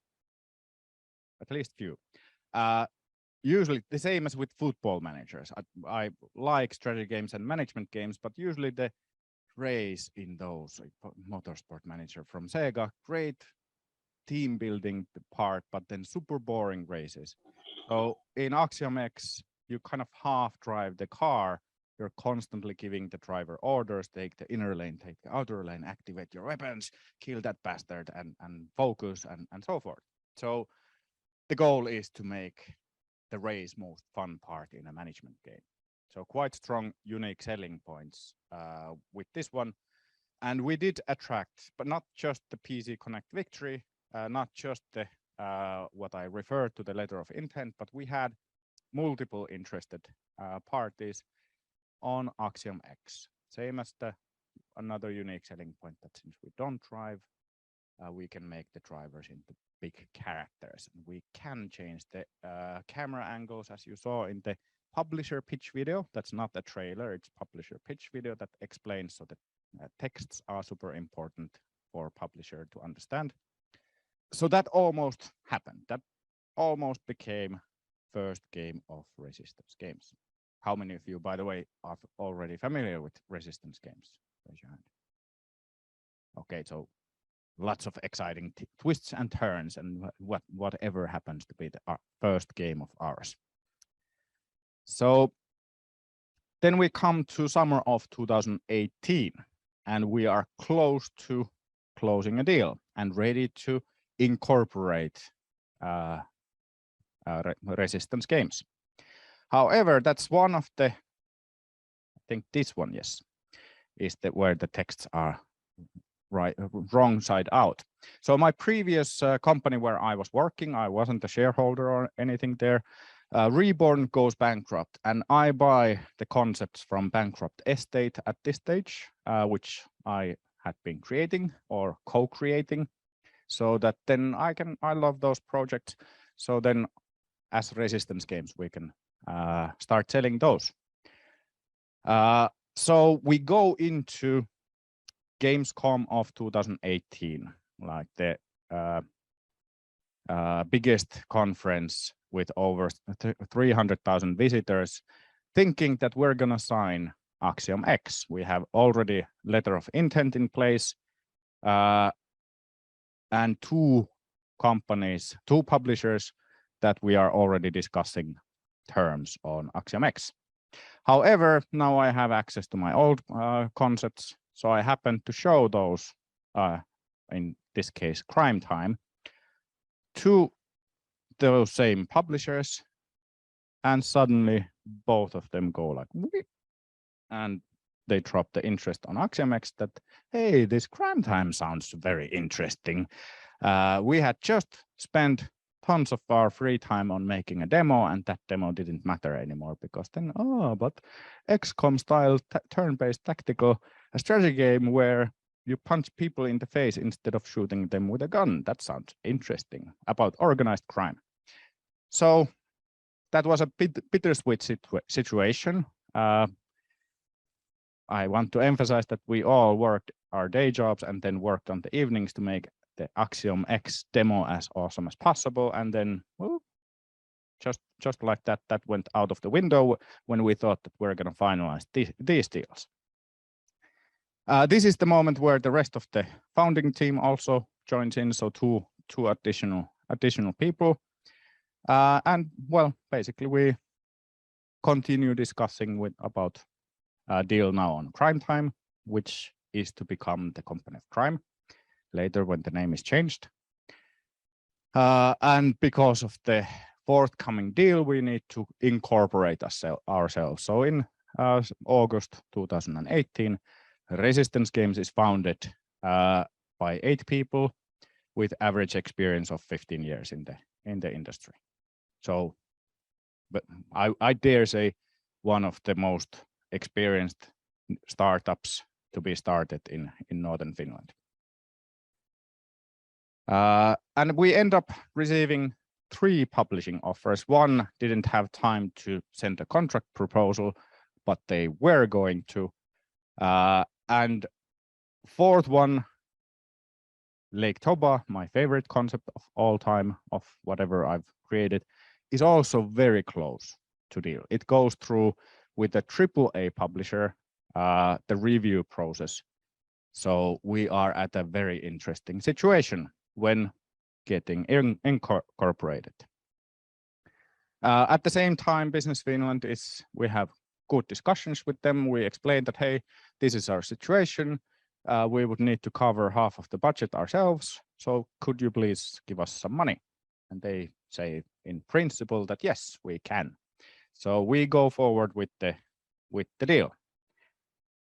But the interesting thing towards the end of 2018, which ended up influencing our decision with Crime Time's publisher, who do we select, is that Lake Toba indeed goes through with a review process with a AAA publisher. So we were in the position of that, okay, do we have 1 or 2 games to start developing? So do we need 13 people or 30 people? So that was awkward and interesting. Sadly, though, Lake Toba fails. Did I have a deck in it? No.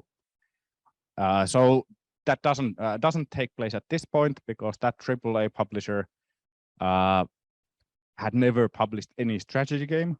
We had not 1, not 2, but 3 people who loved in their review team that concept. So they pushed it through the review process, but then the said AAA publisher feels that, well, we don't know anything about strategy games. So then it falls at the board meeting of that AAA publisher. Then we end up having a bit of trouble with the Business Finland's promises. First one is that they insist that we have this process that you need to take tempo funds first before you get to the R&D projects, which is a bit annoying because, well, in tempo you need to have investment in. We have €500,000 coming in, but we have to take some investment in. We had been working our free time so that we could straight jump into making, but then, and we had now signed a deal with the publisher, but then, okay, they are gonna give us 50,000 first before discussing the bigger one. So we are in an awkward situation that, okay, we are receiving money from the publisher, but we can't say the publisher that, yes, we do have the other 50% because Business Finland wants to give us 50,000 first instead of hundreds of thousands. So that's awkward. So we have to take in small investor just to satisfy Business Finland's terms. But so far, so good. So in any case, this leads us to quitting our day jobs and joining the resistance in January 2019. It is worth mentioning indeed that it is the same publisher that we had letter of intent already in 2018 for Axiom X. 2017 for Axiom X. So quite long process. And it is also worth mentioning that all that existed was PowerPoints and PDFs. Sure production plan, sure concept document on top of that 30-page game design document, but we did not have a prototype or demo or anything. Sure, we had made a demo for the Axiom X, but not for Company of Crime.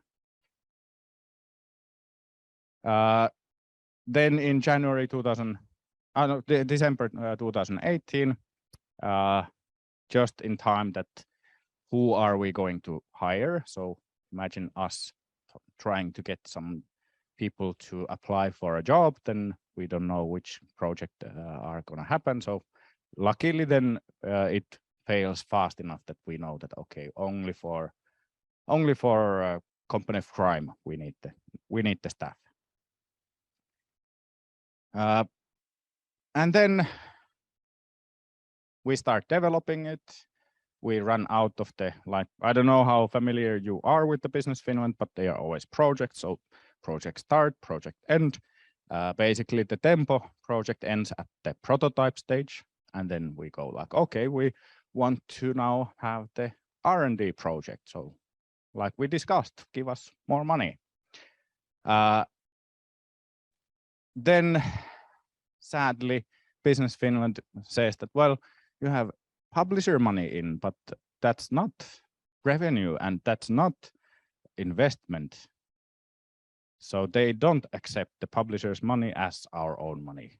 Like from the perspective of Business Finland, they never give 100% of the money. You have to bring in other part of money, but then suddenly they don't accept the publisher's money as part of the project money. So then we, in a huge hurry, we have to then find somewhere again extra investment. In this case, we take convertible loan, but it's the same as investment because then we are in a hurry. We are in an embarrassing situation that we didn't guarantee the money which we said to the publisher that we have. So of course we have to accept then any terms that the investor would want to give us. So they have the right to convert the loan into investment, which they will do. So yes, that was the second issue that we had with Business Finland, which would have been lovely if they said all this in advance, or we had information of this in advance. So far, at this stage, we have lost 10% of the company when we try to organize that. We don't need to lose any ownership of the company at the early stages when the company is worth not much. That we were happy to get the investment board on board, but we would love to have company being at least value of something before taking investors in. And then for you, those of you who don't know what Company of Crime is, or original working title was Crime Time, it is this.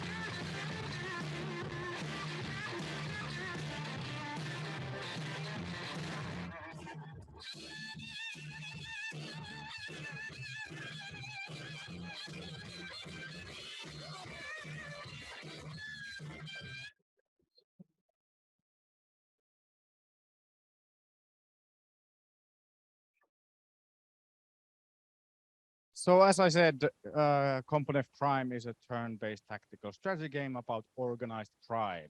Those of you who are familiar with the Grey Brothers, who terrorized London in the 1960s, in this game you follow in their footsteps. So you extort people, you create a criminal empire, or you play with the Scotland Yard's flying squad and try to tear down the organized crime from the city. And unlike in XCOM, where you run from cover to cover, here you kick them in the nuts to disable their special moves and then throw them over the table. And then you take a beer glass and hit them with the beer glass to get some health point damage and so forth. So we make melee combat as ballsy and awesome as shooting with guns in XCOM. So, and I have to say, I think in spite of the Business Finland trouble, things go well early on, very well. We stay easily on schedule. Everything is great.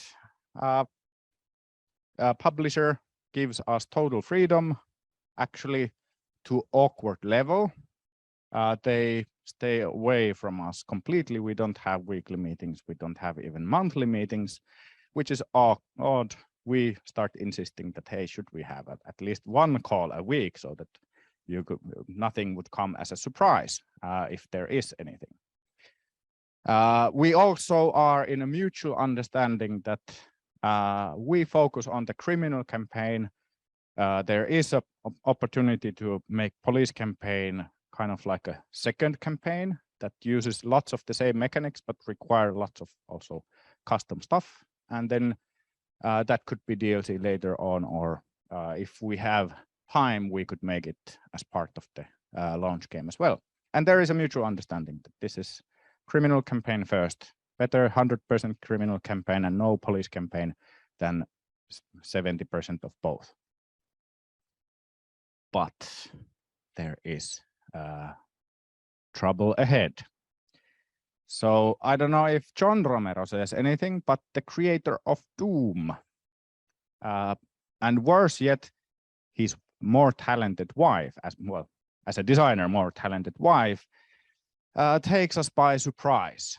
So before our game is announced, so before any of you, well, maybe Tony might have known in advance because we might have told him, but any of you could have even known about Company of Crime, Paradox announces Romero Games' Empire of Sin. Even though they are quite different games, if I say, or how we had sold the game, that we are going to make XCOM style game about organized crime. Well, Empire of Sin is the XCOM style game about organized crime. Sure, they go to the American, what's the word for when alcohol is not allowed to be sold? What's the English word? Prohibition era United States. We are in 1960s London, but still extremely close and very devastating for us. Like half of the uniqueness of our game goes out of the window, and worse yet, we are going to look like copycats because they came out first, and like shit. So this fucks up stuff completely. We of course make then huge amount of comparative analysis that, okay, what are they saying about their game and how can we change our plans so that we beat them at some places hands on, and it doesn't matter if we lose some other parts because, well, we need to be different. We need to be better than them at some places. And well, Paradox is, I don't know how many times bigger, but a lot bigger publisher than 1C. And Romero Games, even though their reviews said that, oh, it's amazing what only 30 people could do in was it 4 years? Well, we had 13 people and 1.5 years. So that puts the kind of comparison. Sadly, it is understandable though, that in this stage, what is the most obvious difference is that we had plans how the police campaign would work. So suddenly it becomes compulsory that no, you have to make the police campaign as well, because that's going to be different from Empire of Sin, which means lots of extra work that we were hoping wouldn't take place. We had plans for those, but we were hoping that it wouldn't be the case. And this isn't even the worst case, because when Paradox Games announced it, they were supposed to come out in spring of 2020, so well before us. So whoever is going to buy Empire of Sin will have played it through several times before we were to come out. So we could plan in secret before, because we hadn't been announced yet. So we were together with the publisher. We were making all sorts of plans. Another cool stuff is that before the pandemic strikes, we had several concepts, including what we are nowadays making, which weren't any of the concepts that were purchased from the bankruptcy. So we had due diligence visit from a new publisher already at this stage. So we were ready to make sure that we can continue straight after Company of Crime. When that launches, we should be able to continue, or at least the publisher side, as long as we can repeat the Business Finland thing, that Business Finland would bring us some money. But then the real catastrophe happens and Empire of Sin is delayed. Funnily enough, at first, exactly to the first date that they announce is 2 days different from what we had planned. Then they later get delayed even more. And for the first time in my now 16 years in the game industry, we had to finish a game earlier than planned. I repeat, earlier than planned, not delayed, but we can't come out at the same time. Publisher also knows that, well, Paradox is a lot bigger publisher. They have bigger muscle. They will dominate the media compared to us. So we have to come earlier than they do. So out of the window goes 2 months.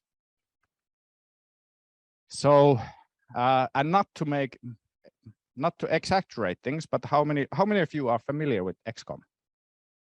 Okay, then you might be familiar that on spring, I don't know if Paradox knew about that, if that was part of the plan, probably not, but XCOM Chimera Squad comes out on spring, out of a blue though. They didn't, like, it was very quick announcement and then it was out just a couple of months later. So that also influenced that, well, no, we have to be exactly here when we launch. So there is very tight window to launch. So at that stage, we go through the game and we ponder that, okay, police campaign is now compulsory.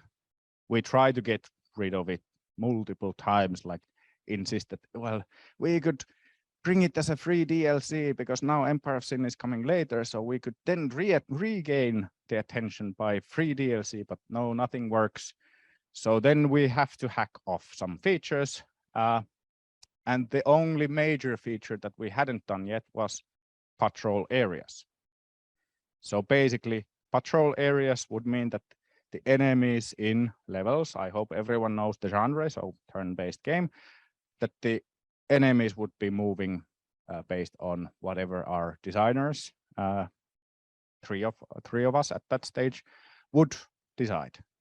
And then we would have sneaking things, we would have plant evidence missions, we would have all sorts of dirty laundry, putting like planting some discriminating photographs to some wrong places, and that way fighting the other criminal families and so forth. So we have to get rid of those, which is bad because then it means that only action-oriented missions are going to be there. So only similar type. Sure, tiny bit differences, but very similar still. But the worst thing at this panic mode is that publisher now starts getting involved. Earlier they were giving us free hand, trusted our vision, but with the Empire of Sin breathing down our neck, Chimera Squad coming out, and we were like, no guns at the beginning. We need to teach the player how to play the game, and it's not about killing people, it's about building a criminal empire. So they insisted, no, you have to unlock weapons at the beginning, even before we have taught how heat system works. Short summary, heat is that the more violent you are, the more eager police are sending cops after you, both in the missions and in the strategic layer.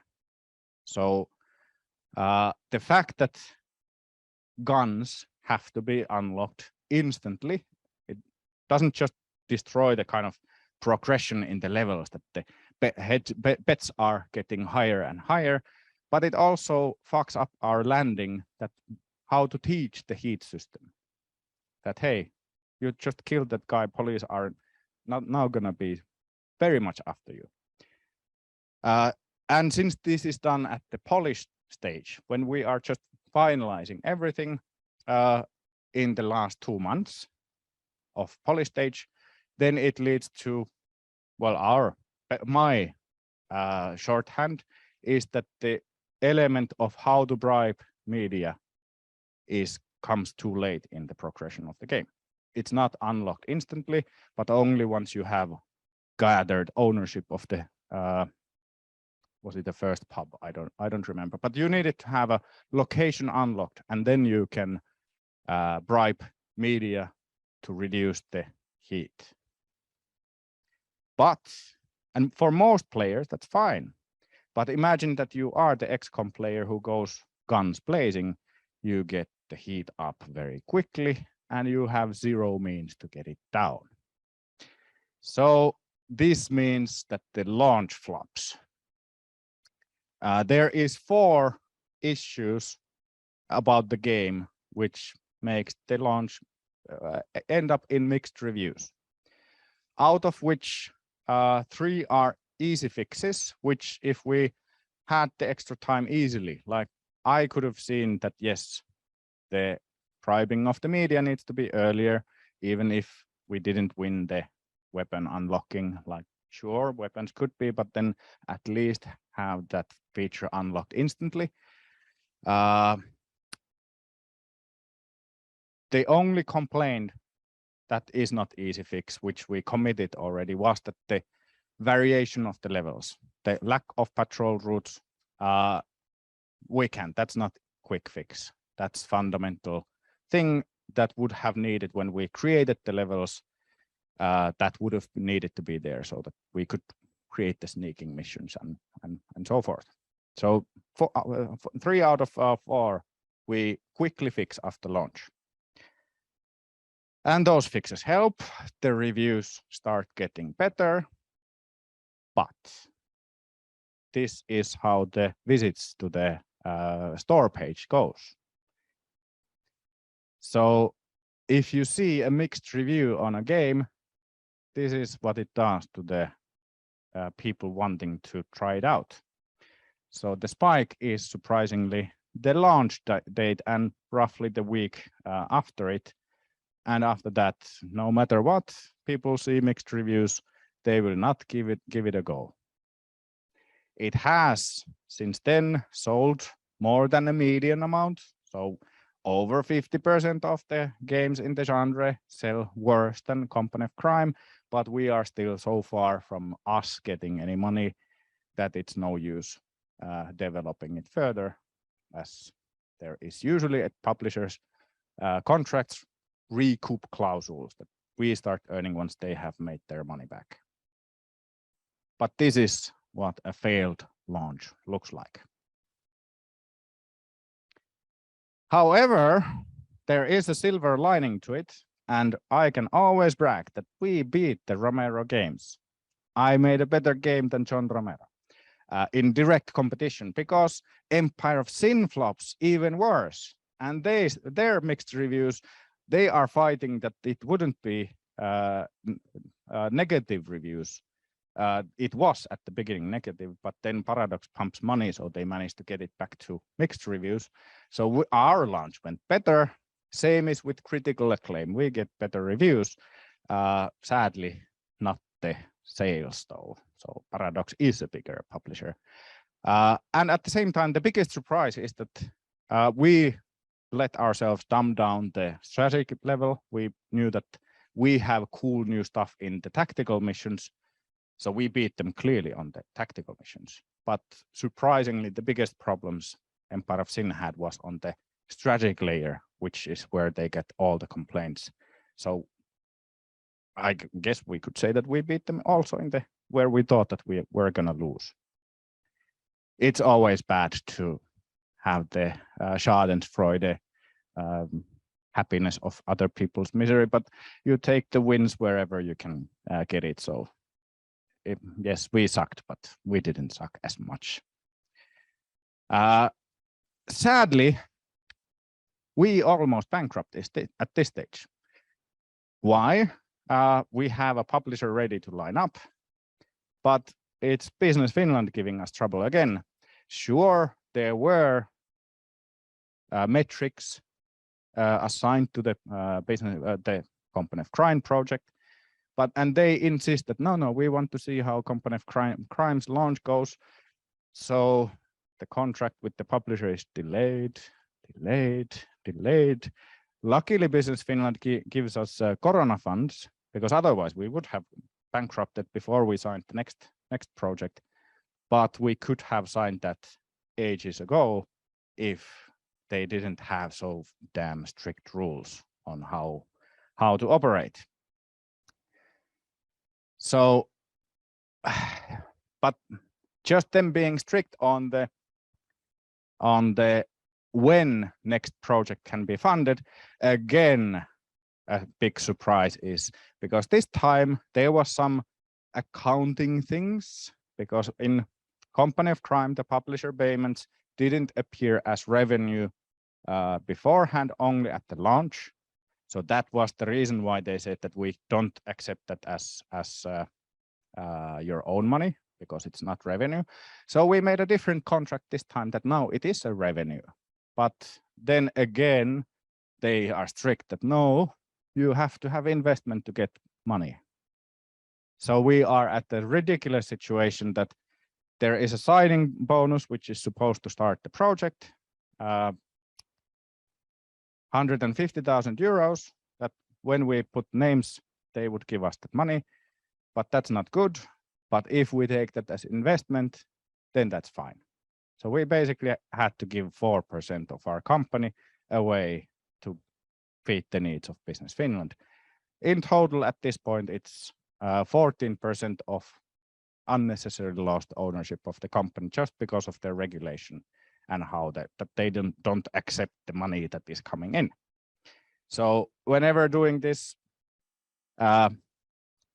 Business Finland has learned how mobile free-to-play games work. They are investor driven, but they no longer understand how the traditional methods work, that publisher funds your development, and they somehow have forgotten that. But anyways, there is a happy ending to this. In January 2020, we signed a deal on working title Pro Domo, which is later renamed as Great Houses of Calderia. And interestingly enough, second time in a row for Resistance Games, third time in a row for me. We signed it without any demo, without any prototype, just with design. Sure, tons of design once again, lots of cool looking material. Sure, the publisher runs a workshop with us, so we establish also mutual vision for it before they sign.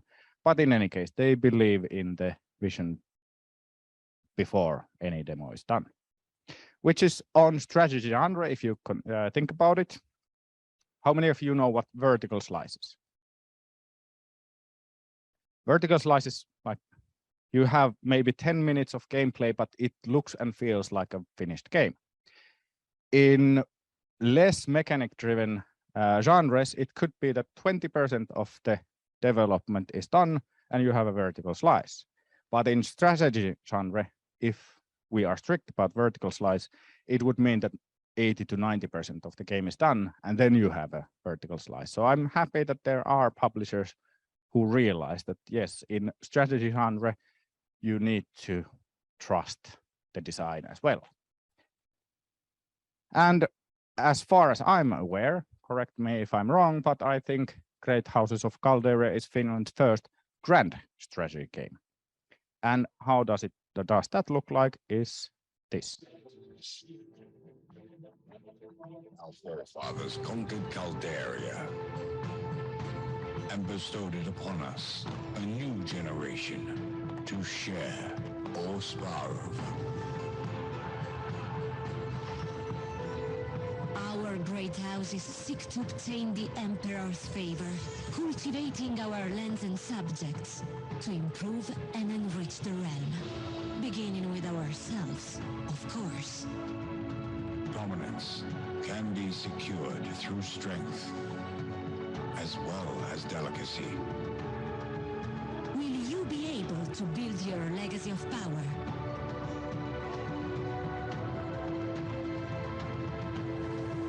Join the Great Houses of Caldera.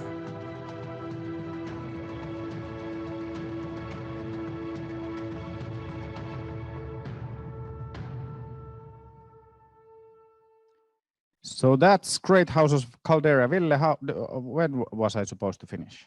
Do I still have time? 3 minutes. Now is of course also a good time for questions, if that's 3 minutes includes that. But I want to say a few things about then Fire Squid. We are their first game that they publish under Fire Squid brand and second game ever that they publish.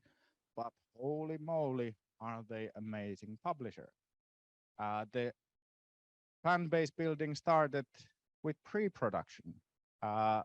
They put our design documents visible to the players and wanted to get feedback already at that stage. And in the Fire Squid Discord, we have been discussing from very beginning already, like the design decisions, the direction of the game.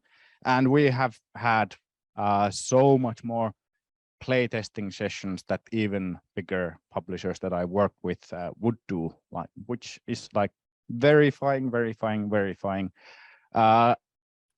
Sadly, all this has been quite a lot of work. So this time, unlike in Company of Crime, this time we are behind schedule. So, and it's mostly us to blame. There are some unfortunate incidents which I don't have time to go into, but in any case, we are behind schedule, and this time already 2 major delays have been done, and the publisher has been fine giving us extra money compared to what we signed with, which is how it should of course be. Sure, our contract always gets a tiny bit worse, but in any case, I have nothing but great things to say about Fire Squid. Really great publisher. And if you are interested in the game, next week there is Tacticon Steam Festival.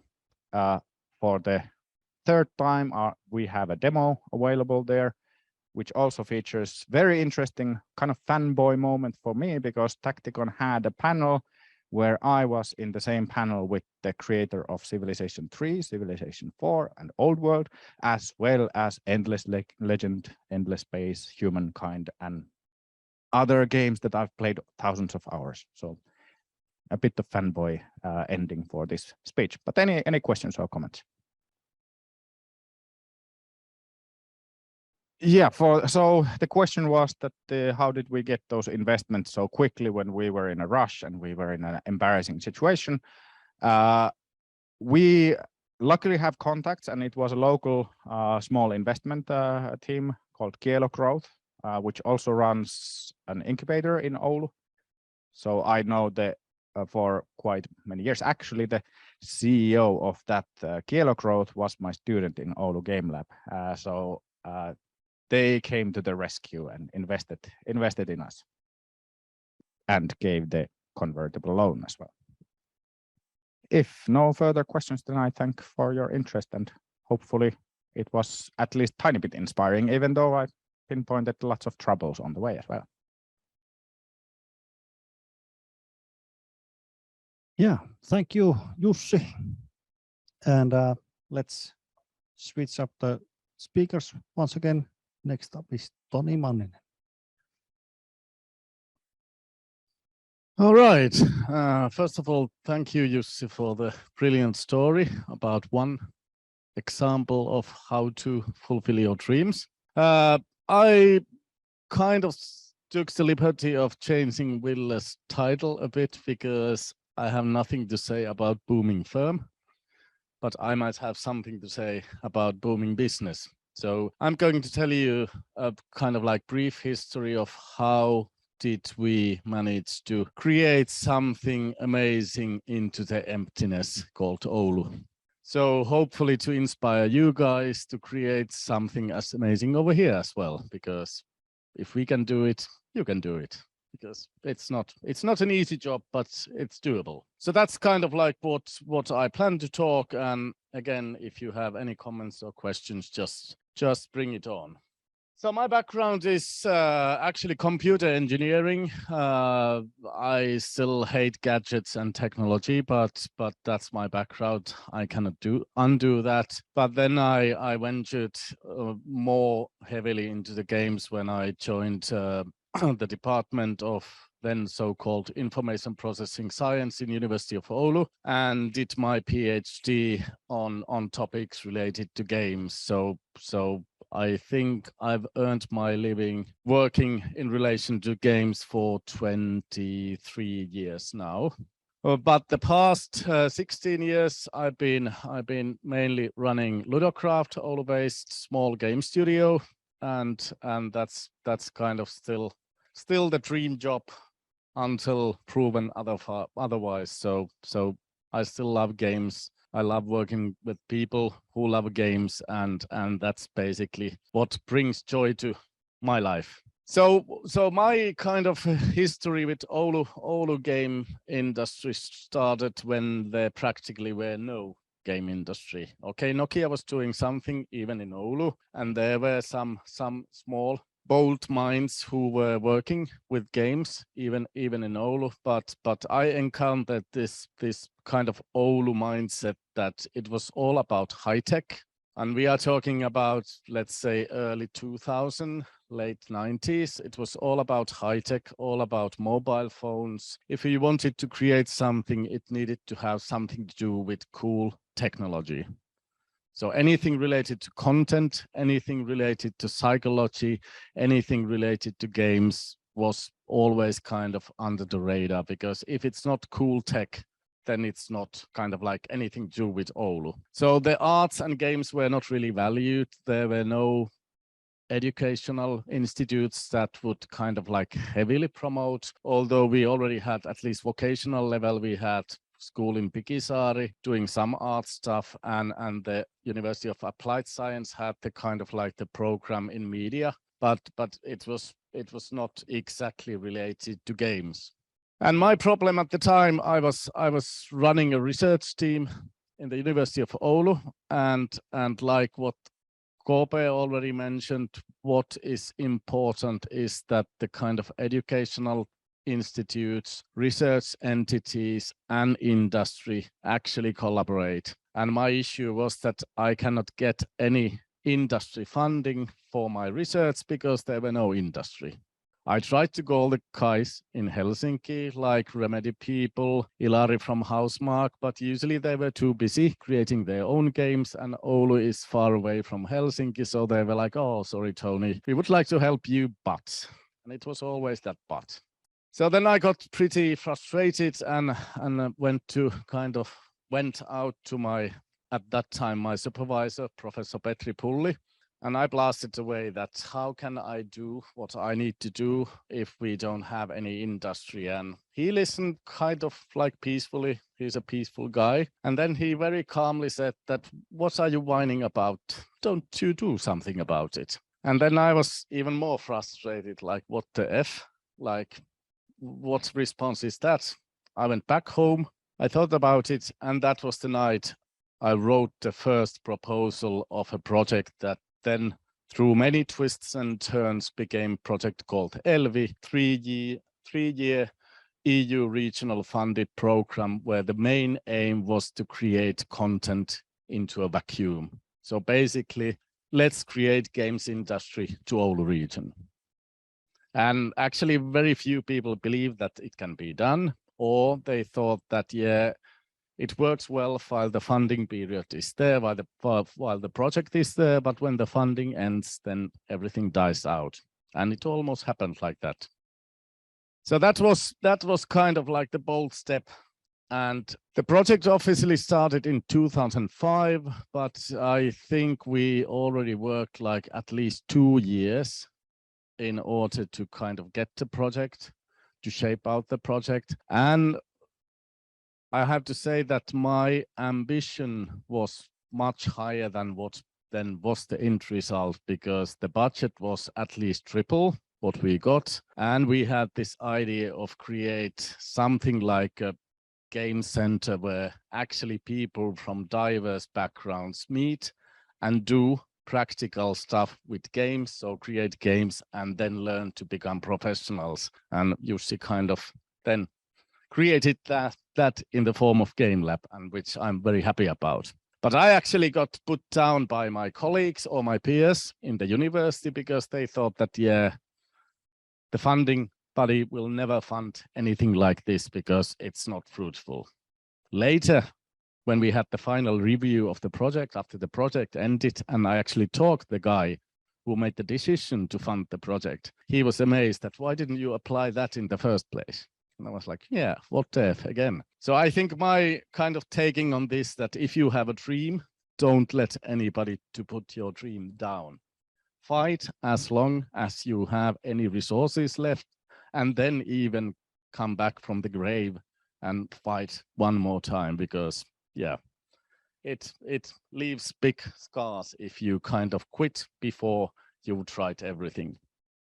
So we got the funding, we got the city of Oulu to give their share, which was pretty good of them, even though kind of they still thought that the Nokia is only the kind of the cool spearhead of city of Oulu, and these games are not really that cool. But there were some I would say brilliant minds making the decisions, and of course Oulu was also eager to get the EU funding because they felt happy. And what we did with that money, we didn't buy any booze because it's EU money. It's very, very strictly controlled, but we used the money to hire external experts, I would say almost all around the world, kind of experts in their field, to give coaching, hands-on workshops, guiding for all the ones who are eager to learn how to start up a company, how to design games, how to develop games, or whatever needs there are. So we had I don't even remember how many, Jussi might remember how many external experts we had during the project, but must be something like 30 to 50 in total. And the rest of them, I think we used several times, because when we got good feedback from the teams working with the experts, we then of course wanted to bring them back again. So all sorts of seminars, workshops, get-togethers, anything that we thought that might boost game-related activities. Even though whether it was just having some retro machines in a classroom and just enjoy playing games, because we were not kind of like strictly planning that if you follow this path, you will become a games developer or you will start up a company, because the only point was that we try to get people to come together. And as you know, some of the games oriented people are not the most extroverts in the world. So that was kind of like push that we can draw them in for some reason or the other. And I think the best success throughout the LV, at least in my mind, was the kind of like free bar evenings that we organized regularly, that people could come in, they could drink themselves senseless and then join forces with other people who were totally drunk. And we usually got industry sponsors at that stage. So we always found Pasi and Suvi, who were running the project. They were very clever in figuring out where to kind of attract some money so that people could get free drinks. Because free drinks, at least in Oulu, were good attraction. Of course, we also had speakers in the events so that we had some bits and pieces of information. But I think the most critical part was that when people got to know each other, they realized that they have kind of like completing skills. I think there were first companies were found in a bathroom after 2 o'clock in the morning with certain levels of alcohol in their blood. So the first agreements were made because the trust was gained. They opened their eyes and they realized that, yeah, we can do this. And the project in that sense was very successful because there were more than 10 companies founded during that 3-year period. And Jussi here, one of the first ones starting up, I don't remember the exact date when you started, but 2006, yeah. And we also started Ludocraft, even though I was the scientific leader of the project, but I asked the funding body that, is it okay that if we also start a company while we run the project? And they were like, by no means, that we can get more results for the project. So Ludocraft was started in 20th of December 2006. Yeah, so same year. So that was the kind of origin of Ludocraft. And we had kind of like interesting times. It felt like I remember the final seminar we had with Elvi, and that was November 2007. It was the first time I was in Oulu, which is currently the city I'm living. I've been living there for 25 years. I was there with a bunch of people who I usually get to see in San Francisco or in London or at least in Helsinki, because people came around the world to have the kind of closing seminar with us. And we had really brilliant times, brilliant speakers. And that was the moment I realized that, yeah, we can do this up north as well. So we don't need to always travel somewhere because people travel to us if we have something to offer. Yeah, but it was not all fun and games still. So their first studios, they managed to get some deals. Most of them managed to develop some games. Not all managed to get any deals. And the ones that managed to get deals also ended up getting the situation that the deals were cancelled. And I think that's part of the business still. So there are lots of uncertainties that you just cannot predict. You can prepare, but like Jussi mentioned several times in his presentation, there's always something coming from behind and you are like, what to do now? So some of the companies went down. Some of the talent we lost from Oulu because they went to Helsinki or Tampere or outside Finland to fulfill their dreams. And that's always saddening to me because I feel that it's sad when the talent leaves the region.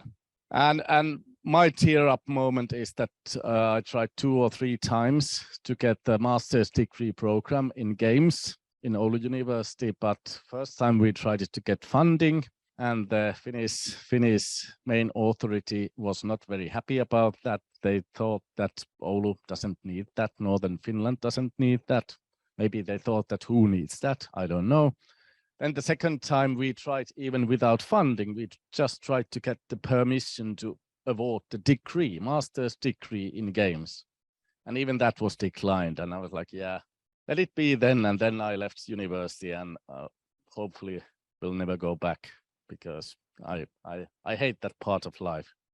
So there have been a lot of kind of like sad moments, failures, disappointments, but then again, nobody said that games industry is easy. And I think it's part of this game called life, that there are challenges, there are obstacles, and you just need to be kind of prepared to overcome them one way or the other. Yeah, we tried to continue, kind of like keep up the momentum, keep up the kind of like the pool of people who still were in the region and who still kind of believe that developing games could be a profession. So we kind of formed an informal cluster of people that kind of met and communicated. The university had small initiative of creating a kind of like a game center that focuses on research only, and that ran up for a while. Osao had the vocational degree on games, and that was pretty good. And then Jussi started up the Oulu Game Lab, which was kind of like very brilliant move, although the story at the moment is not that brilliant, but hopefully the phoenix will rise in one form or the other. And then happened something very interesting. That was one of the happiest times in my life when Nokia collapsed. Sorry if that's affected you guys in any bad way, but for me, Nokia has always been the one that in Oulu, it was all about Nokia. So when Oulu Nokia kind of collapsed, it was not anymore only Nokia, but it was like, okay, now we have high-tech experts who have no jobs, what to do? And because of that kind of like national backbone vanished, the kind of like the business Oulu people, they were panicking like we are going to have unemployment, the whole Oulu will go down, and we have no future. And for us in the content industry, and especially games industry, for us it was kind of the moment that we could wave our flag that, hey, there's something else than mobile phones as well in the world, that, hey, look at us. And especially during that time, like KooPee's presentation very nicely illustrated, the Finnish games industry nationally was doing pretty well and getting international success. So it was easy to kind of prove that, hey, you can make business with games as well. So it not only tech, but the content as well. So what that Nokia collapse brought us, we suddenly had a lot of ex-Nokia people with kind of like hefty compensation packages and plenty of free time to pursue their dreams. I don't know how many of those people actually were, but during that time I talked to quite a many people, and most of the people, the story was the same, that, yeah, I've been working with Nokia for this many years, I've been doing this, the job is okay, it paid well, but I've always dreamt about developing games. And now they had a chance. They had some money from the Nokia package. There was now kind of like establishment that could help, like incubators, and Game Lab was running at that time. I think still pretty okay. That was still the kind of good days. So the infrastructure as whole was much more mature than during the first wave, and there were many companies that emerged during that time. And I don't know, at some point I counted that there was more than 20 startups, either starting from fresh, like with kind of like people who have no previous experience, or started by seasoned people who have tried first time and then now try second time, or the kind of like mixed groups that try it now with the new setup. And there were very interesting games being made during those years. Most of them, again, like in this industry, nobody has heard of. They either vanish before they ever get published, or if they get published, nobody knows that they were published. So it's the story of the industry, like in the whole entertainment industry. It's a hit kind of driven business, and behind one success must be thousands of failures. So it's not secure. And of course, like what stands out from the Toni Fingerroos, who started with Pixelane during the Elvi first wave, now at that time created Hill Climb Racing and founded Fingersoft, and they are still doing pretty okay today, and one of the kind of, I think, at least financially best doing game studio in Oulu region. And so even though there have been mistakes, failures, frustrations, there's always something that comes up from the work that has been done. So during that time, I think I spent those years mainly in my own kind of Ludocraft bubble, because we were busy developing Qvarken and try to get that to Steam. So I didn't have that much time kind of looking outside. I don't know even whether I went to any kind of drinking events, because it was hectic 1.5 years. But there was stuff going on like the Fingersoft with hill climb racing, and PlaySign together with Manajai, and they managed to release their first iOS game for iPhones, and also Pixelane kind of got their moral victory when they finally shipped Rust Buccaneers to PlayStation Network for PS3, and that Curiosity Ball IT trying to enter the kind of game controller business with their kind of like ball that has accelerometers and some other sensors that you can use as a kind of game device. So weird stuff, interesting stuff, and yeah, busy years. But what can we learn from those years? I personally think that if Game Lab was not existing during those years, I think most of the Oulu games industry would have just faded away. Maybe Fingersoft might do okay, but I still think Fingersoft might have very big challenges recruiting new people. So that's kind of like what KooPee emphasized as well in his talk, that even though companies are there to make business, and it's the job of the games development studio to develop games and try to get money with those games. But if the studios are there alone without any support from the kind of like the society around them, they don't have recruits. They don't have the facilities to kind of learn something new or get help. Maybe their people don't have interesting things to do on their free time, like what we discussed during KooPee's presentation. So that's something that especially the cities or the kind of like the communes, what they can provide, and don't just provide something blindly, but ask the people, ask what they need, what might be helpful for them. And for educational and research institutes, it's a big kind of like opportunity to bring people together, to organize workshop, organize something that you actually do something instead of just go about yabba bullshit, because discussion is always good, but if you want to get people to actually commit to each other and trust each other, you need to make them create something together. And there are many ways how you can do that, and many kind of possibilities, and it doesn't need to be expensive. It doesn't need to require a lot of resources how to manage that, but just small things, innovative things, interesting, inspiring things, and then just see what happens. And usually good things happen when people come together. It's just the way of life. And if we talk about games like today's topic, most of the people who love games, they usually also enjoy talking with people who love games, because it's just something that we share. It's kind of like the love of the sport, that if I enjoy playing games, I kind of find myself very, very comfortable with people that also share that love. So that's kind of like how the environment can support the industry. So it doesn't only need that hey, give us money so we can create games.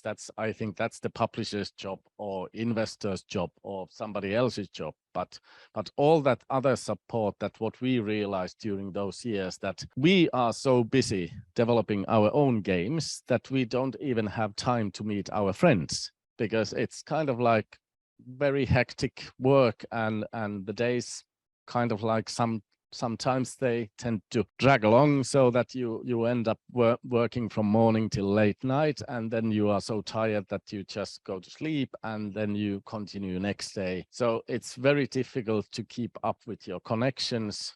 You get easily blinded. You don't know what the other people are doing. So that's kind of like where the kind of like other organizations might help to organize even just these informal get-togethers that, hey, let's share ideas, maybe have 5-minute talks like, what are you guys up to nowadays? What have you done in the past 3 months? Have you had some successes? What interesting failures you have encountered? Because usually, at least I learn a lot from other people's mistakes. I don't learn anything from other people's successes because I know it's very difficult to replicate the success. But if I hear a story about a mistake, I can at least think that, would it be possible to kind of avoid that mistake, or do I need to experience that personally in order to know how to kind of run away from that? Yeah, so first lesson I think is that failure is not an option, it's inevitable. So prepare to fail, because if you don't fail, you haven't tried hard enough.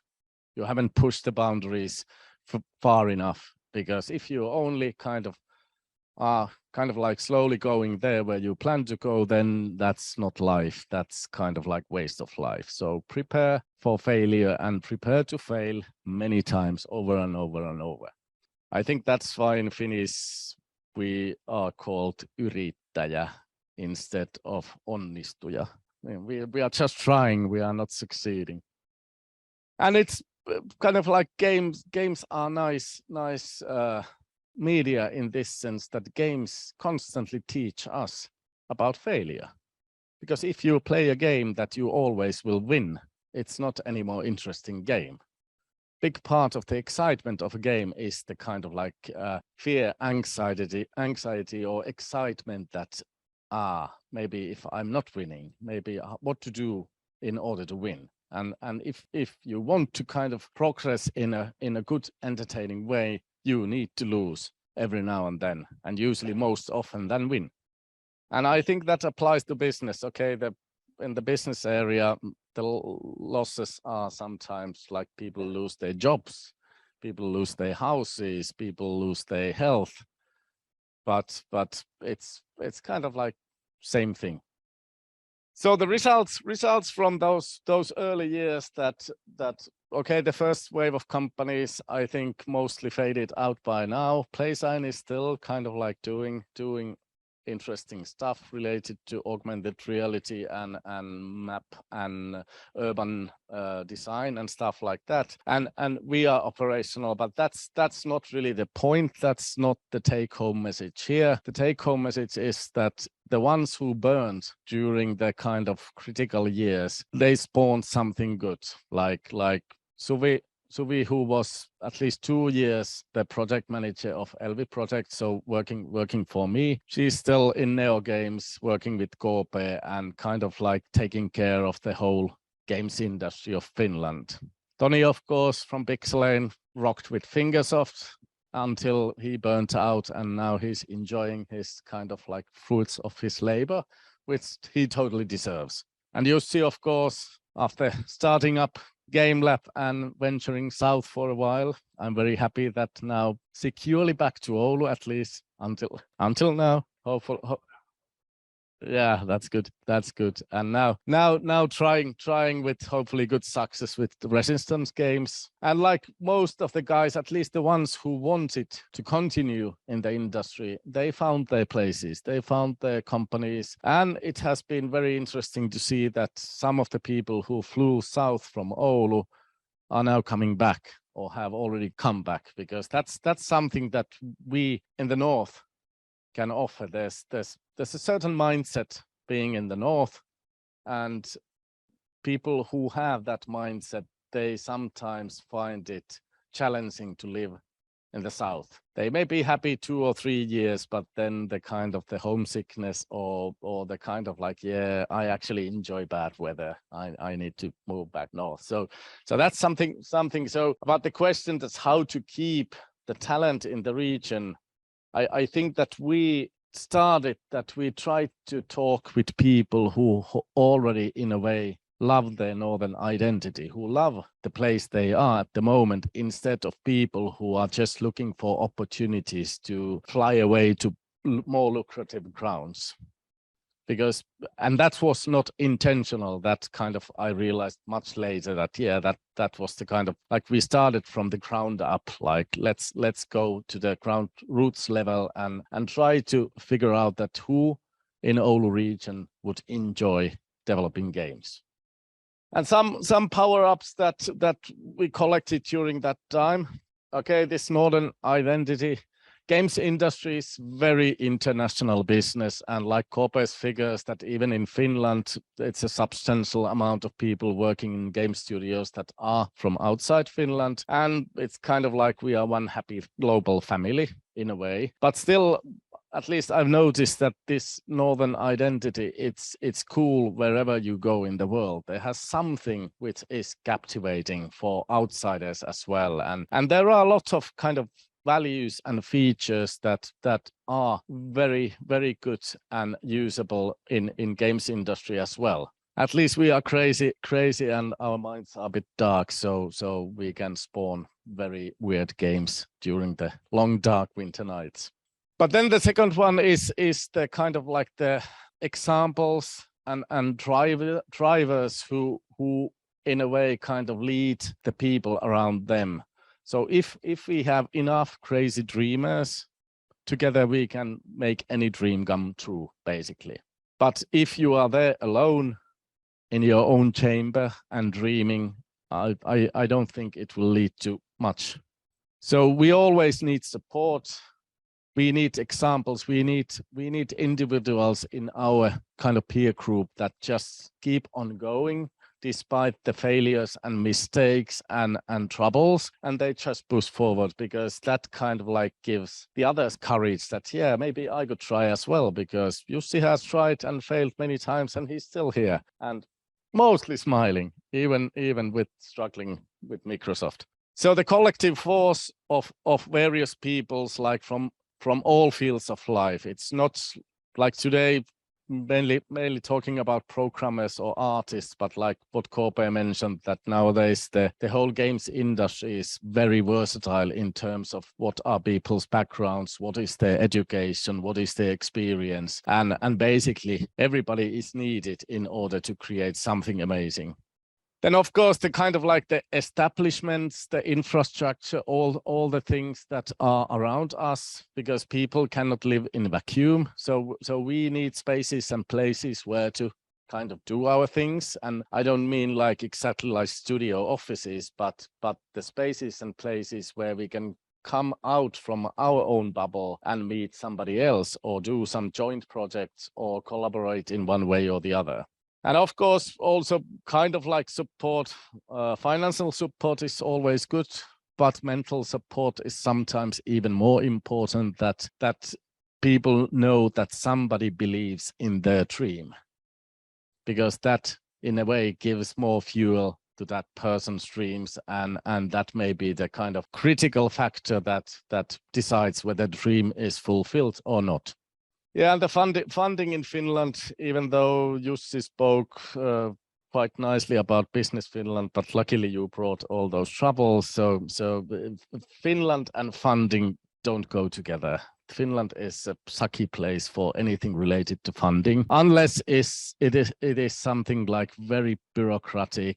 Twist your project to something else in order to get funding, and then after the project, try to report that in a way that the funding body approves that, which is waste of brain energy and time. But otherwise, yeah, I hope that I can live until I can see that there's actually real investments and real kind of like to the point funding instruments in this country as well. So it's not that good. All sorts of events like what Oulu has had. Okay, COVID has reduced those to almost bare minimum, but hopefully we can recover from that time, because seeing people's faces on the screen of laptop is not the same thing as kind of meeting them in an event of some sort, so that we could get those initial boosts how to go forward. And then finally the peer support, like what we did in Oulu, we were kind of keen to have IGDA hub in Oulu, because at that time the IGDA Finland was basically IGDA Helsinki, because They had only the events in Helsinki. They had the monthly get-togethers in Helsinki. And for us in northern Finland, it's pretty expensive to travel to Helsinki to have a couple of beers and then travel back. So kind of like to get that communal thing going, that people could kind of meet their peers and just talk whatever they want to talk, but to know that, hey, we all share the same kind of dream and we have the same ambition. And that's, I would say, one of the most easiest ways to get into the industry. So if somebody of you kind of wants to join game industry, so then volunteer. Start organizing events, help out in any way you can, because then you get to know people. And when you get to know people, like Jussi's example about the investment, like if you know people, you more easily trust them, and then things get flowing much smoother than if you don't know people. Any questions at this point? Too tired to ask. Yeah, if I spent a couple of minutes just kind of like giving context about my job and what are one of the reasons why Ludocraft and PlaySign are still operational from those early Elvi companies. Our kind of like, okay, our ambition was like most of the game studios that, yeah, we want to create our own IP. We want to develop the game that would bring enough money to develop the next game. But when we started up the company, we already had some contracts, like subcontracting work, ready to be signed.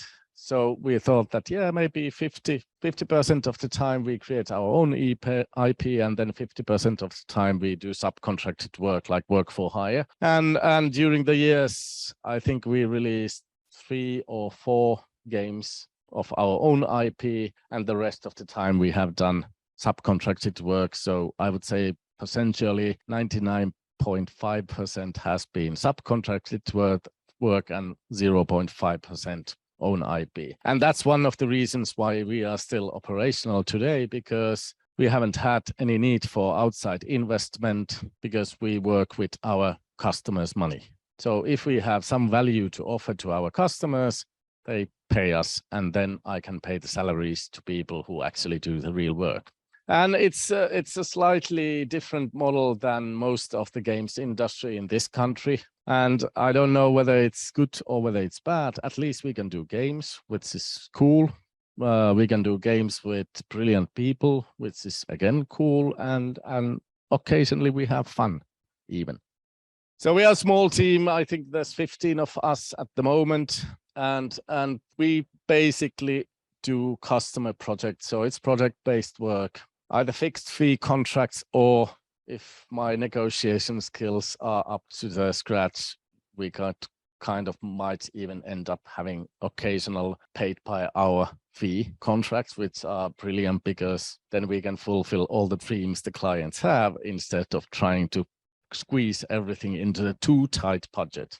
So that's what we've been doing for the past almost 16 years. And I would say that even though the hair is getting grayer, the health is not very good, and the relationships had ended, I still think this beats the real work. So I will continue this unless something more interesting comes up in the future. So basically, we have this bold mission that we want to use games as tools or solutions to make world a better place, and it's kind of like very ambitious, very kind of like game-like goal that, hey, let's do something. We haven't stopped the climate crisis. We haven't stopped any wars. I cannot prove if we have saved any lives, but possibly because we've done a series of mobile games as professional simulations for maritime use. So actually people working in these container ships, because our client wanted to have some new tools to prevent accidents happening and people dying. But still, I cannot prove if the games has actually made that impact or not. But I can dream about that in the middle of the night when I feel frustrated. And of course, we kind of harness this playfulness in our culture, so that starts from the office. So the office looks more like kindergarten than real ICT company, because we enjoy toys, we enjoy all the cool material, and we enjoy kind of the feeling that when you go to the office in the morning, you feel that, hey, this is much rather nicer environment than my home, because then people, they are eager. And even during this COVID times, I think we spent maybe 2 months in the beginning when the kind of like the recommendation game that now distance work and stuff. So even my team was mainly working from home, but then slowly people started kind of coming back to the office, and everybody was like, I can't work from home anymore. I need to be here. And I was happy about that.